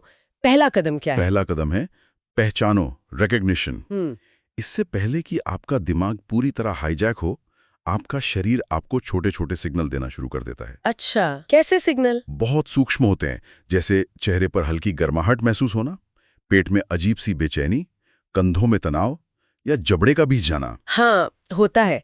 बहस के दौरान मुझे महसूस होता है कि मेरे कान गर्म हो रहे हैं और कंधे अकड़ गए हैं। बस यही वो सिग्नल है। ये आपके शरीर का तरीका है आपको बताने का कि इमरजेंसी मोड शुरू होने वाला है। पहला कदम सिर्फ इन शारीरिक संकेतों को पहचानना है। हाँ, बस एक न्यूट्रल ऑब्जर्वर की तरह। ओके, मुझे महसूस हो रहा है कि मेरे कंधे टाइट हो रहे हैं। सिर्फ इतनी सी जागरूकता भी हाईजैक की प्रक्रिया को धीमा कर देती है। ठीक है, तो पहला स्टेप है अपने शरीर का जासूस बनना, सिग्नल को पकड़ना। अब दूसरा कदम है ठहरो। जैसे ही आप इन संकेतों को पहचाने, कुछ मत कहिए, कुछ मत कीजिए। जो सबसे जरूरी काम करना है वो है एक गहरी सांस लेना। सिर्फ एक गहरी सांस। हाँ, यहाँ पर 4-7-8 ब्रीदिंग टेक्निक की सलाह दी जाती है। 4 सेकंड तक नाक से सांस अंदर, 7 सेकंड तक उसे रोककर रखें और फिर 8 सेकंड तक मुंह से धीरे धीरे उसे बाहर छोड़ें। ये किसी जादू की तरह लगता है। क्या इसके पीछे कोई विज्ञान है? बिल्कुल, ये जादू नहीं, शुद्ध न्यूरो साइंस है। जब आप सांस लेने से ज्यादा समय सांस छोड़ने में लगाते हैं तो ये आपके वेगस नर्व को स्टिम्युलेट करता है। Vagus nerve? हाँ, ये नर्व आपके नर्वस सिस्टम के उस हिस्से को एक्टिवेट करती है जो शरीर को शांत करता है, पैरासिम्पैथेटिक नर्वस सिस्टम। अच्छा, तो ये आपके एमिगडाला को एक बायोकेमिकल सिग्नल भेजता है कि खतरा टल गया है, तुम शांत हो सकते हो। ये जलती हुई आग पर पानी की पहली बौछार की तरह है। ये हाईजैक को रोकता है और मुझे सोचने के लिए वो कीमती गैप देता है। सही, पहचानो और फिर ठहरो। ये 2 कदम मुझे उस गैप तक ले आएंगे। अब आता है तीसरा और सबसे जरूरी सवाल। उस गैप में करना क्या है? उसे भरना कैसे है? यही असली गेम चेंजर है। तीसरा कदम है कहानी बदलो, कॉग्निटिव रीअप्रेजल। कहानी बदलो? हाँ, जिस भी घटना ने आपको गुस्सा दिलाया है, हमारा दिमाग उसके बारे में तुरंत एक कहानी बना लेता है और वो कहानी लगभग हमेशा नेगेटिव होती है। आपको उस ऑटोमेटिक कहानी को चैलेंज करना है और जानबूझकर 3 अलग पॉजिटिव या न्यूट्रल कहानियां सोचनी है। मतलब जो हुआ उसकी अलग अलग वजह सोचनी है। लेकिन अगर कोई वाकई गलत हो तो क्या हम सिर्फ बहाने बना रहे हैं? ये एक बहुत अच्छा सवाल है। यह मकसद ये पता लगाना नहीं है कि कौन सी कहानी 100% सच है। मकसद है अपने दिमाग को ये दिखाना कि आपकी पहली गुस्से वाली कहानी ही एकमात्र सच नहीं है, और भी संभावनाएं मौजूद हैं। हाँ, चलिए उसी मीटिंग वाले उदाहरण पर वापस चलते हैं। आपके सहकर्मी ने आपके काम का मजाक उड़ाया। और मेरी ऑटोमेटिक कहानी होगी, ये मुझे सबके सामने नीचा दिखाना चाहता है, ये मेरी कामयाबी से जलता है। और ये कहानी मुझे सीधा गुस्से और बेबसी की तरफ ले जाएगी। सही। अब यहां आपको कहानी बदलनी है। 3 नई कहानियां सोचिए। जैसे कहानी नंबर 2, शायद उसका आज का दिन बहुत खराब गया है। ओके। कहानी नंबर 3, शायद उसे मेरा काम ठीक से समझ ही नहीं आया। और कहानी नंबर 4, शायद वो खुद बहुत इनसिक्योर महसूस कर रहा है। एग्जैक्टली। समझ गई? जैसे ही मैं ये दूसरी कहानियां सोचती हूँ, मेरा गुस्सा थोड़ा कम हो जाता है। वो इंसान एक विलन की जगह एक परेशान या कंफ्यूज इंसान लगने लगता है। और आप विक्टिम मोड से बाहर आ जाती हैं। हाँ, आप एक विक्टिम की भूमिका से निकलकर एक ऑब्जर्वर की भूमिका में आ जाती हैं। कहानी बदलने से आपकी भावनाएं बदल जाती हैं। भावनाएं बदलने से आपके एक्शंस बदल जाते हैं। और एक्शन बदलने से नतीजा बदल जाता है। ये 3 स्टेप, पहचानो, ठहरो और कहानी बदलो, ये एक मानसिक फर्स्ट एड किट की तरह है। बिल्कुल। ये वाकई बहुत शक्तिशाली है, एक प्रैक्टिकल टूल जो कोई भी इस्तेमाल कर सकता है। लेकिन मेरे मन में एक और सवाल आ रहा है। ये प्रोटोकॉल छोटे मोटे झगड़ों और रोज की जलन के लिए तो ठीक है, बॉस का ईमेल, ट्रैफिक की बहस, पर तब क्या होगा जब हमला बहुत बड़ा हो? जब सिर्फ एक इंसान नहीं बल्कि पूरी दुनिया आपके खिलाफ हो जाए, जब आपको पब्लिक में बेइज्जत किया जाए या कोई ऐसा धोखा दे जिसकी आपने कल्पना भी न की हो। ये बहुत गहरा सवाल है। उन बड़ी आग को बुझाने के लिए सिर्फ एक फर्स्ट एड किट काफी नहीं। तो उसके लिए क्या करना होगा? उसके लिए आपको अपने अंदरूनी ऑपरेटिंग सिस्टम को ही अपग्रेड करना पड़ता है। तो अभी तक हमने जो भी सीखा वो सिर्फ चिंगारी को पहचानना और उसे बुझाना है। ये बस पहला कदम है, मंजिल नहीं। हाँ, इसे आप एक ट्रेनिंग का पहला दिन समझ सकते हैं। असली महारत तब शुरू होती है जब आप इसे लगातार प्रैक्टिस करते हैं, जब नॉन रिएक्शन आपकी आदत बन जाती है, आपकी पहचान का हिस्सा। लेकिन एक आखिरी और भी गहरा सवाल है जिस पर हमें सोचना चाहिए। क्या? आपने गुस्से को काबू करना तो सीख लिया, लेकिन क्या आप गुस्से के पीछे छिपी उस जबरदस्त ऊर्जा को किसी अच्छे, किसी बड़े काम में लगाना सीख सकते हैं? क्या आप उस आग को रोशनी में बदल सकते हैं? ये कला इस अध्याय से बाहर है। और जो इस अध्याय का अगला हिस्सा है, शायद वहीं से तुम्हारी कहानी सच में बदलना शुरू होती है। क्या आपको पता है कि आपकी सबसे बड़ी गलती वो नहीं जो आपने की, बल्कि वो है जो आपने नहीं की। वो एक पल जब आपको चुप रहना था लेकिन आप बोल पड़े। वो एक जवाब जिसने शायद सब कुछ बिगाड़ दिया। हम हमेशा सोचते हैं कि हमारे शब्द हमारी सबसे बड़ी ताकत हैं, लेकिन आज जो हम देख रहे हैं वो कुछ और ही कहानी बताता है। बिल्कुल। ये कहता है असली ताकत शब्दों में नहीं, उनके बीच के खालीपन में है। एक सन्नाटा जिसे सम्राटों से लेकर समुराई योद्धाओं और आज के टॉप सीईओज तक सब एक हथियार की तरह इस्तेमाल करते आए हैं। और ये सिर्फ चुप हो जाना नहीं है, ये पैसिव नहीं है, ये एक एक्टिव सोची समझी चाल है। अच्छा? हाँ, ये बिना एक शब्द कहे सामने वाले के दिमाग में एक ऐसा जाल बिछा देती है जिसमें वो खुद ही उलझता चला जाता है। आज जो लेख और रिसर्च हमारे पास है वो इसी मनोवैज्ञानिक हथियार को परत दर परत खोलते हैं। तो चलिए इन लेखों के हिसाब से समय में थोड़ा पीछे चलते हैं, प्राचीन रोम के सम्राट मार्कस ऑरेलियस के पास। कमाल की बात है कि इतना बड़ा साम्राज्य चलाने वाला इंसान अपनी डायरी में लड़ाइयों के बारे में कम और अपने मन को शांत रखने के बारे में ज्यादा लिखता था। राइट। उनका एक कोर आइडिया था कि किसी भी घटना और हमारी प्रतिक्रिया के बीच में एक छोटा सा गैप होता है, इतना खाली जगह। बिल्कुल। और वो कहते थे कि उस गैप में ही हमारी असली आजादी और असली ताकत छुपी है। ज्यादातर लोग मतलब रिएक्ट करते हैं, जैसे किसी ने बटन दबाया और आप चल पड़े। एग्जैक्टली। लेकिन जो उस गैप को इस्तेमाल करना सीख जाता है वो रिस्पॉन्ड करता है, वो अपनी मर्जी का मालिक होता है। इसे एक आम जिंदगी के उदाहरण से समझते हैं जो इस मटेरियल में भी दिया गया है। सोचिए ऑफिस में एक जरूरी मीटिंग चल रही है। ठीक है। बॉस किसी बात पर गुस्से में है और सबके सामने आपकी गलती ना होने पर भी आप पर चिल्ला देते हैं। उस पल क्या होता है? दिल तेजी से धड़कने लगता है, चेहरा गर्म हो जाता है और दिमाग चीखता है, अभी जवाब दो, अभी जवाब दो, सबको बताओ कि तुम सही हो। ये हमारा सर्वाइवल इंस्टिंक्ट है, फाइट और फ्लाइट। लेकिन अगर उस एक पल, सिर्फ 5 सेकंड के लिए आप उस इंस्टिंक्ट को काबू करके चुप रह जाएं, कुछ ना कहें, कुछ न कहें, बस शांत रहकर बॉस की आंखों में देखें, क्या होगा? खेल उसी पल बदल जाएगा। हाँ, आपका तुरंत जवाब ना देना एक अनकहा सवाल खड़ा कर देता है। बाकी लोग सोचने लगते हैं इसे जवाब क्यों नहीं दिया, क्या बॉस गलत है? और बॉस खुद हैरान हो जाता है। हाँ, क्योंकि उसे एक डिफेंसिव रिएक्शन की उम्मीद थी। बिल्कुल। आपने बिना एक शब्द कहे उस कमरे की पूरी एनर्जी को कंट्रोल कर लिया है। शक्ति का जो पलड़ा उनकी तरफ झुका था वो अब बीच में आ गया है, शायद आपकी तरफ झुकने लगा है। और ये सिर्फ पश्चिम का सच नहीं है, इन लेखों में पूरब का भी जिक्र है। गौतम बुद्ध ने अपना सबसे गहरा ज्ञान कैसे दिया? बोलकर तो नहीं। बोलकर नहीं। एक बार उन्होंने अपने हजारों शिष्यों को बुलाया, सब एक बड़े उपदेश का इंतजार कर रहे थे।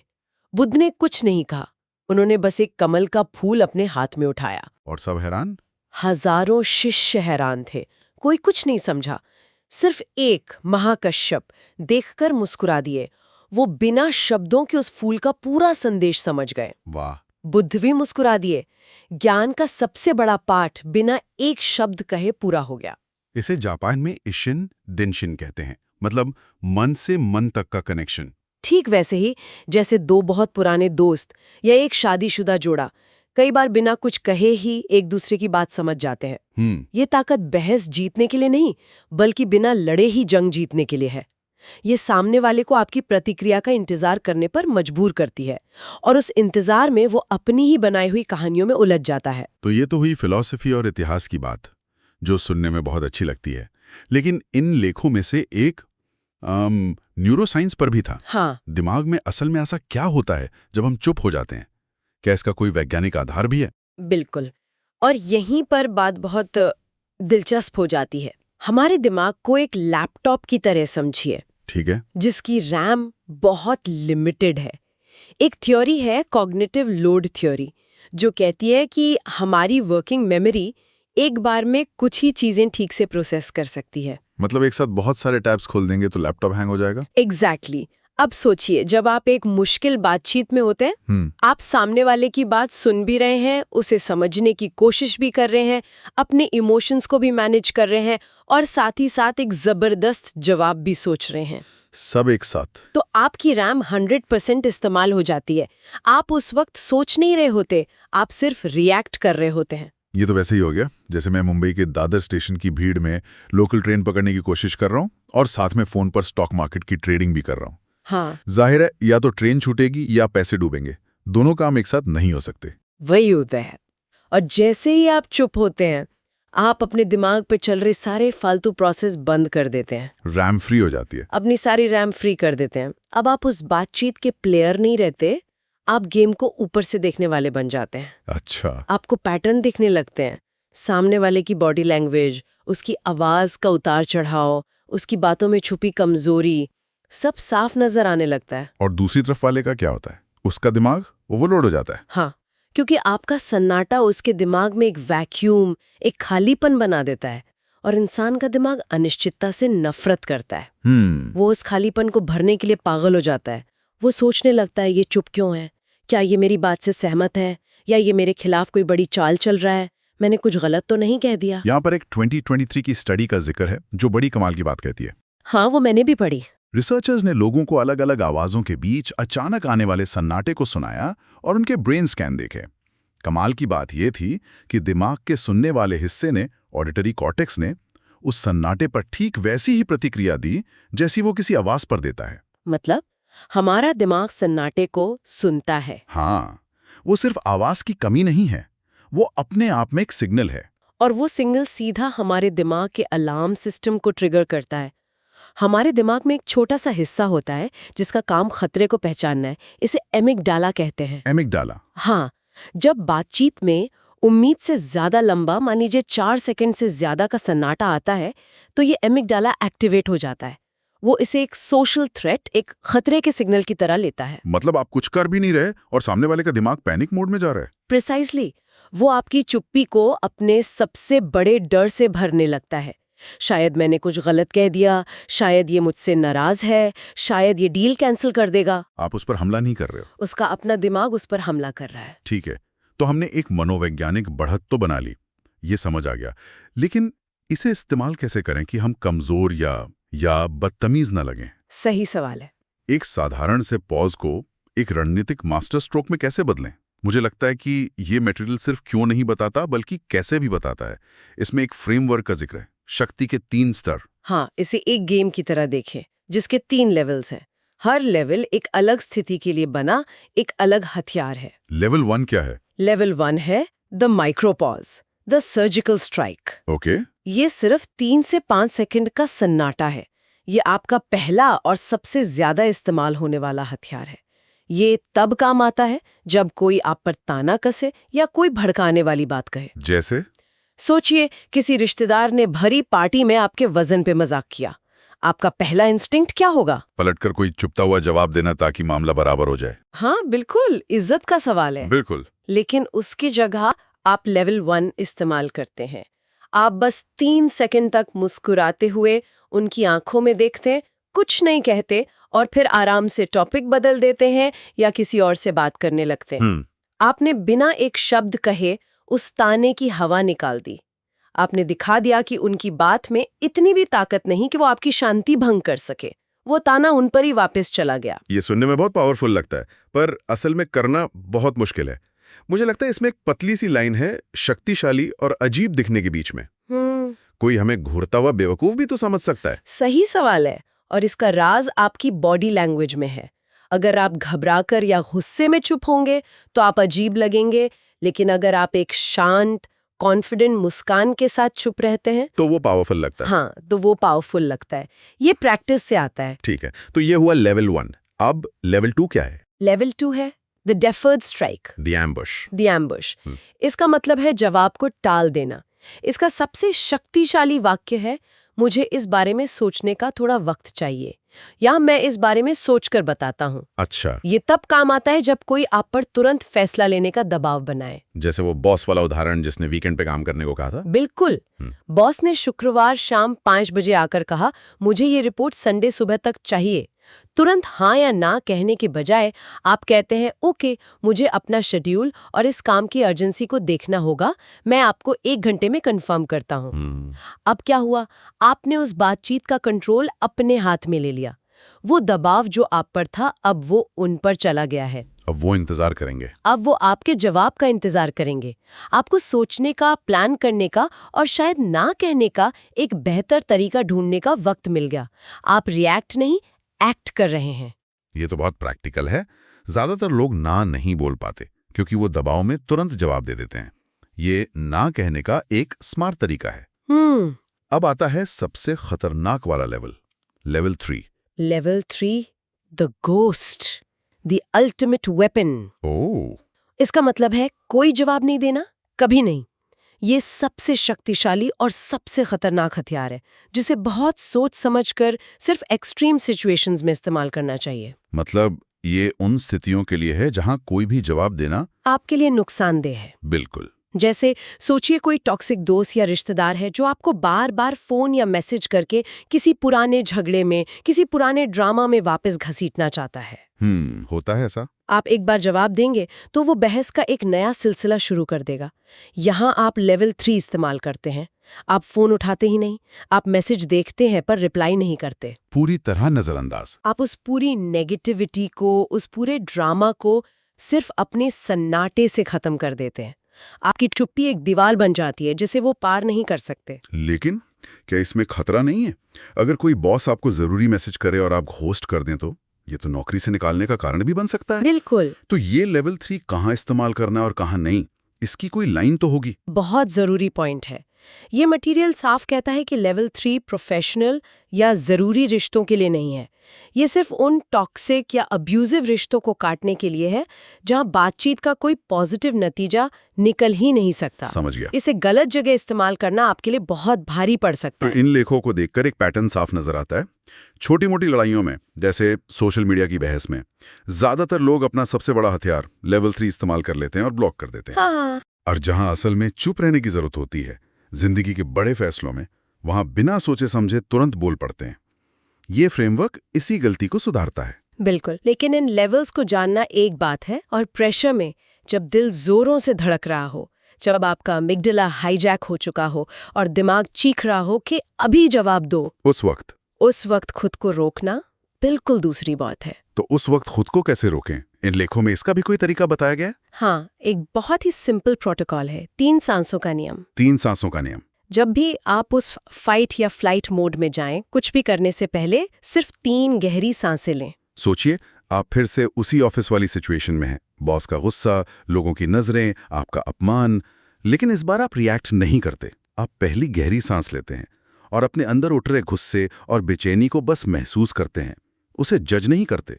फिर आप दूसरी गहरी सांस लेते हैं और उस स्थिति को एक बाहरी इंसान की नज़र से देखने की कोशिश करते हैं। क्या हो रहा है, मेरे पास क्या क्या ऑप्शंस हैं। और फिर आप तीसरी गहरी सांस लेते हैं और एक सोचा समझा फैसला करते हैं। शायद आप लेवल 1 इस्तेमाल करेंगे और चुप रहेंगे, या शायद आप लेवल 2 इस्तेमाल करेंगे और कहेंगे मैं इस बारे में आपसे मीटिंग के बाद अकेले में बात करना चाहता हूं। बिल्कुल। आपने सिर्फ 3 सांसों में, लगभग 10 सेकंड में अपने दिमाग को रीवायर कर लिया है। आपने एक स्पेस बना दिया है, एक सन्नाटा। और उस सन्नाटे में शक्ति का संतुलन पहले ही बदलना शुरू हो गया है। लेकिन उस शांति के पल में आप जो अगला कदम उठाते हैं, वही सब कुछ तय करेगा। और वो कदम क्या होगा और उसे उठाने की कला में माहिर कैसे बना जाए, जो चैप्टर का अगला हिस्सा है, शायद वहीं से तुम्हारी कहानी सच में बदलना शुरू होती है। क्या आपको पता है कि आपकी जिंदगी के सबसे बड़े फैसले, सबसे तीखी लड़ाइयां और सबसे गहरे पछतावे आप नहीं ले रहे हैं? आपके अंदर कोई और बैठा है, दिमाग के अंधेरे में छिपा एक हाईजैकर, जो हजारों साल पुराने एक सर्वाइवल सॉफ्टवेयर पर चल रहा है। और वो आपकी इजाजत का इंतजार नहीं करता, वो बस आपकी जिंदगी की ड्राइविंग सीट पर कब्जा कर लेता है। और इस हाईजैकर का एक नाम भी है, एमिगडाला। एमिगडाला? हाँ, ये दिमाग का सिक्योरिटी गार्ड है, बिल्कुल एक बादाम के आकार का। लेकिन ये कोई मॉडर्न ट्रेन्ड गार्ड नहीं है। ये वो पुराना गार्ड है जो हर आहट पर गोली चला देता है और बाद में पूछता है कि कौन था। मतलब इसकी प्रोग्रामिंग सटीकता के लिए नहीं, रफ्तार के लिए की गई है। बिल्कुल। इसके लिए ट्रैफिक में कट मारने वाली गाड़ी और जंगल में पीछे दौड़ता शेर, दोनों में कोई फर्क नहीं है।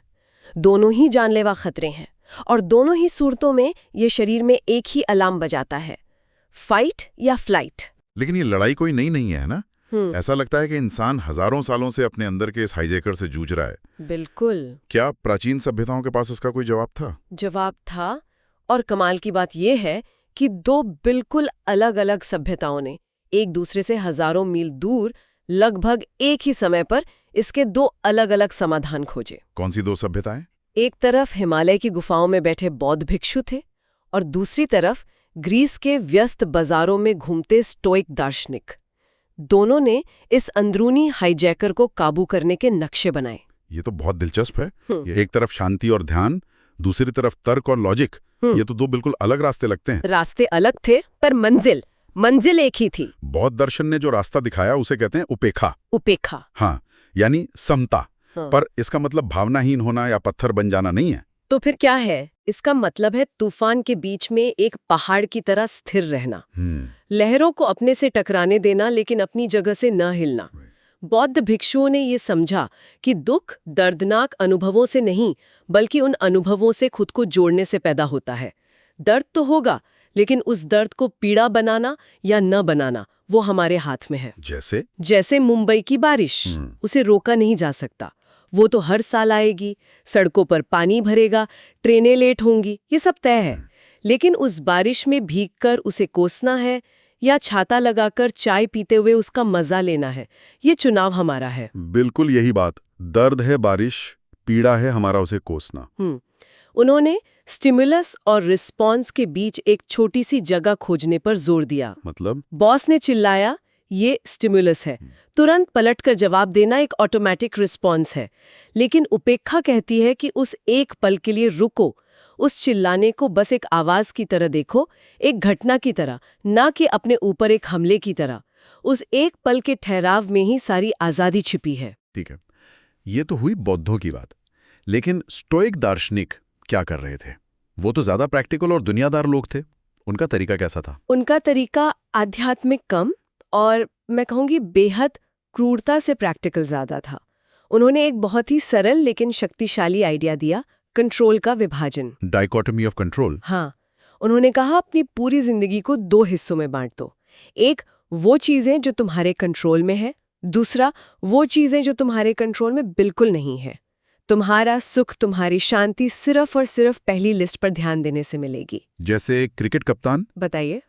मैच का नतीजा उसके कंट्रोल में नहीं है। मौसम कैसा रहेगा, पिच कैसी खेलेगी, विपक्षी टीम का कप्तान टॉस जीतकर क्या फैसला लेगा, ये कुछ भी उसके कंट्रोल में नहीं है। सही पकड़ा। और अगर कप्तान इन चीजों के बारे में सोचकर परेशान होता रहेगा तो वो मैच पहले ही हार चुका है। लेकिन उसके कंट्रोल में क्या है? अपनी टीम की तैयारी, फील्डिंग की जमावट, किस गेंदबाज को कब लाना है, और सबसे जरूरी, हालात चाहे कितने भी खराब क्यों ना हो, मैदान पर अपना मानसिक संतुलन बनाए रखना। बिल्कुल। स्टोइक्स कहते थे चीजें हमें परेशान नहीं करती बल्कि चीजों के बारे में हमारे विचार हमें परेशान करते हैं। ट्रैफिक जैम परेशान नहीं करता, मैं लेट हो जाऊंगा, मीटिंग खराब हो जाएगी, ये विचार परेशान करता है। एक मिनट रुकिए, ये दोनों दर्शन सुनने में तो बहुत अच्छे लगते हैं, पर क्या इनमें एक तरह का टकराव नहीं है? कैसा टकराव? बौद्ध कह रहे हैं कि अपनी भावनाओं को देखो, उन्हें स्वीकार करो, पर उनसे जुड़ो मत। जबकि स्टोइक्स कह रहे हैं कि उन चीजों पर ध्यान ही मत दो जो तुम्हारे कंट्रोल में नहीं है, उन्हें एक तरह से नजरअंदाज कर दो। मतलब एक रास्ता स्वीकृति का है, दूसरा एक तरह से अनदेखा करने का। ये बहुत गहरा सवाल है और ऊपरी तौर पर यह टकराव लगता भी है, लेकिन असल में ये एक ही समस्या के लिए 2 अलग-अलग टूलकिट हैं। अच्छा। हाँ, बौद्ध दर्शन एक इंटरनल टूलकिट है। वो कहता है कि बाहरी दुनिया कैसी भी हो, तुम अपने अंदर के मौसम को कंट्रोल कर सकते हो। ये एक तरह से एसी चलाने जैसा है। बाहर गर्मी हो या सर्दी, तुम अंदर का तापमान स्थिर रख सकते हो। और स्टोइक फिलॉसफी? वो एक एक्सटर्नल टूलकिट है। वो कहता है कि उन लड़ाइयों को चुनो ही मत जिन्हें तुम जीत नहीं सकते। उन कमरों में जाओ ही मत जिनका तापमान तुम बर्दाश्त नहीं कर सकते हो। एक आपको तूफान में शांत रहना सिखाता है, दूसरा आपको बताता है कि कौन सी तूफान से दूर रहना है। दोनों ही अपनी अपनी जगह बेहद कारगर है। ये तो हजारों साल पुरानी बातें, लेकिन आज का विज्ञान मतलब न्यूरोसाइंस इस दिमागी हाईजैक के बारे में क्या कहता है? क्या हमारे दिमाग में सच में कोई ओवरराइड स्विच है, या ये सब सिर्फ अच्छी बातें? बिल्कुल है, और विज्ञान इस पर बहुत साफ है। हमारे दिमाग में उस पैनिक करने वाले गार्ड एमिगडाला के अलावा एक और हिस्सा है, प्रीफ्रंटल कॉर्टेक्स। प्रीफ्रंटल कॉर्टेक्स में गार्ड सीईओ पर हावी रहता है। कोई भी खतरा महसूस होते ही वो सीईओ के कैबिन में फोन करने की जहमत नहीं उठाता, सीधा पूरी बिल्डिंग का फायर अलार्म बजा देता है। हाँ बिल्कुल। तो क्या इसे ऐसे समझ सकते हैं कि एमिगडाला ऑफिस का वो नया घबराया हुआ इंटर्न है जो सर्वर के थोड़ा धीमा होते ही कंपनी हैक हो गई वाला पैनिक ईमेल पूरी कंपनी को भेज देता है। और प्रीफ्रंटल कॉर्टेक्स वो अनुभवी सीटीओ है जो आकर कहता है शांत रहो, पहले केबल चेक करते हैं, शायद किसी ने बस प्लग निकाल दिया हो। अरे वाह, इससे बेहतर उदाहरण नहीं हो सकता। बिल्कुल यही होता है। और विज्ञान ये दिखाता है कि हम इस सीईओ को ट्रेनिंग दे सकते हैं। जो लोग लंबे समय तक माइंडफुलनेस या मेडिटेशन की प्रैक्टिस करते हैं, उनके दिमाग के स्कैन में साफ तौर पर प्रीफ्रंटल कॉर्टेक्स और एमिगडाला के बीच का कनेक्शन मजबूत पाया गया है। उनका सीईओ और गार्ड लगातार एक दूसरे से बात करते रहते हैं। तो ये सिर्फ मेडिटेशन के दौरान होता है? नहीं, यही तो दिलचस्प बात है। रिसर्च में पाया गया कि अनुभवी मेडिटेटर्स का दिमाग जब वो कुछ भी नहीं कर रहे होते तब भी शांत रहता है। उनका डिफॉल्ट मोड ही बदल जाता है। ये ऐसा है जैसे जिम जाने से सिर्फ वर्कआउट के समय ही नहीं बल्कि हर समय आपकी बॉडी मजबूत रहती है। दिमाग का डिफॉल्ट मोड बदल जाना, ये तो बहुत बड़ी बात है। मतलब हम अपनी बेसिक सेटिंग ही बदल सकते हैं।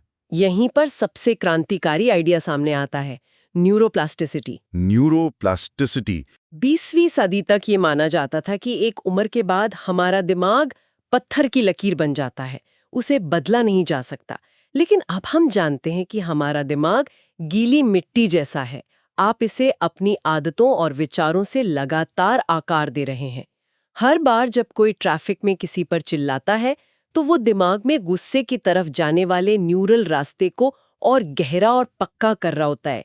एक खेत में पगडंडी बनाने जैसा, जितनी बार उस पर चलेंगे वो उतनी ही साफ होती जाएगी। एग्जैक्टली। और हर बार जब गुस्सा आने पर रुककर एक गहरी सांस ली जाती है, तब आप उस पुरानी पगडंडी के बगल में एक नया शांत रास्ता बनाना शुरू करते हैं। शुरू में ये बहुत मुश्किल लगता है क्योंकि पुरानी पगडंडी एक हाईवे बन चुकी है और ये नया रास्ता झाड़ियों से भरा है।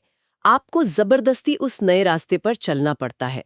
लेकिन न्यूरोसाइंस का एक मशहूर सिद्धांत है, neurons that fire together wire together. मतलब जो न्यूरॉन्स एक साथ एक्टिवेट होते हैं वो एक दूसरे से जुड़ जाते हैं। हाँ, तो हर शांत प्रतिक्रिया उस शांत रास्ते की वायरिंग को मजबूत करती है और एक दिन आपको पता भी नहीं चलता और वो नया रास्ता ही आपका डिफॉल्ट हाईवे बन जाता है।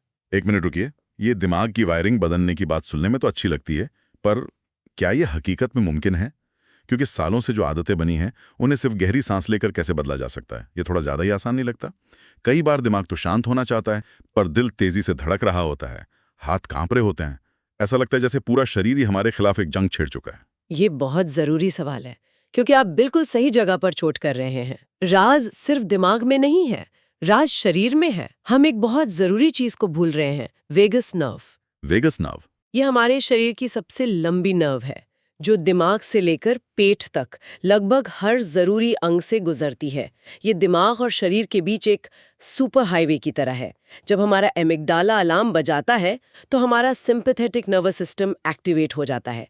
दिल की धड़कन तेज, सांसें छोटी, मसल्स टाइट। ये फाइट या फ्लाइट मोड है। वेगस नर्व इसका उल्टा करती है। ये पैरासिम्पैथेटिक नर्वस सिस्टम को एक्टिवेट करती है, यानी रेस्ट और डाइजेस्ट मोड। ये शरीर को शांत होने का सिग्नल भेजती है। तो अगर हम इस वेगस नर्व को कंट्रोल कर सकें तो हम शरीर के पैनिक बटन को सीधे बंद कर सकते हैं। एग्जैक्टली। और इसे कंट्रोल करने का सबसे ताकतवर टूल हमारे फेफड़ों में है, हमारी सांस। लेकिन हर तरह की सांस नहीं। स्टैनफोर्ड यूनिवर्सिटी की एक 2021 की स्टडी ने एक बहुत ही कमाल की बात साबित की। उन्होंने दिखाया कि सिर्फ 5 मिनट की साइक्लिक साइंग, यानी 2 बार नाक से छोटी छोटी सांस लेना और फिर 1 बार मुंह से पूरी तरह छोड़ देना, वेगस नर्व को एक्टिवेट करके चिंता कम करने का सबसे तेज तरीका है। मेडिटेशन से भी ज्यादा तेज? हाँ, यहाँ तक कि मेडिटेशन से भी ज्यादा तेज।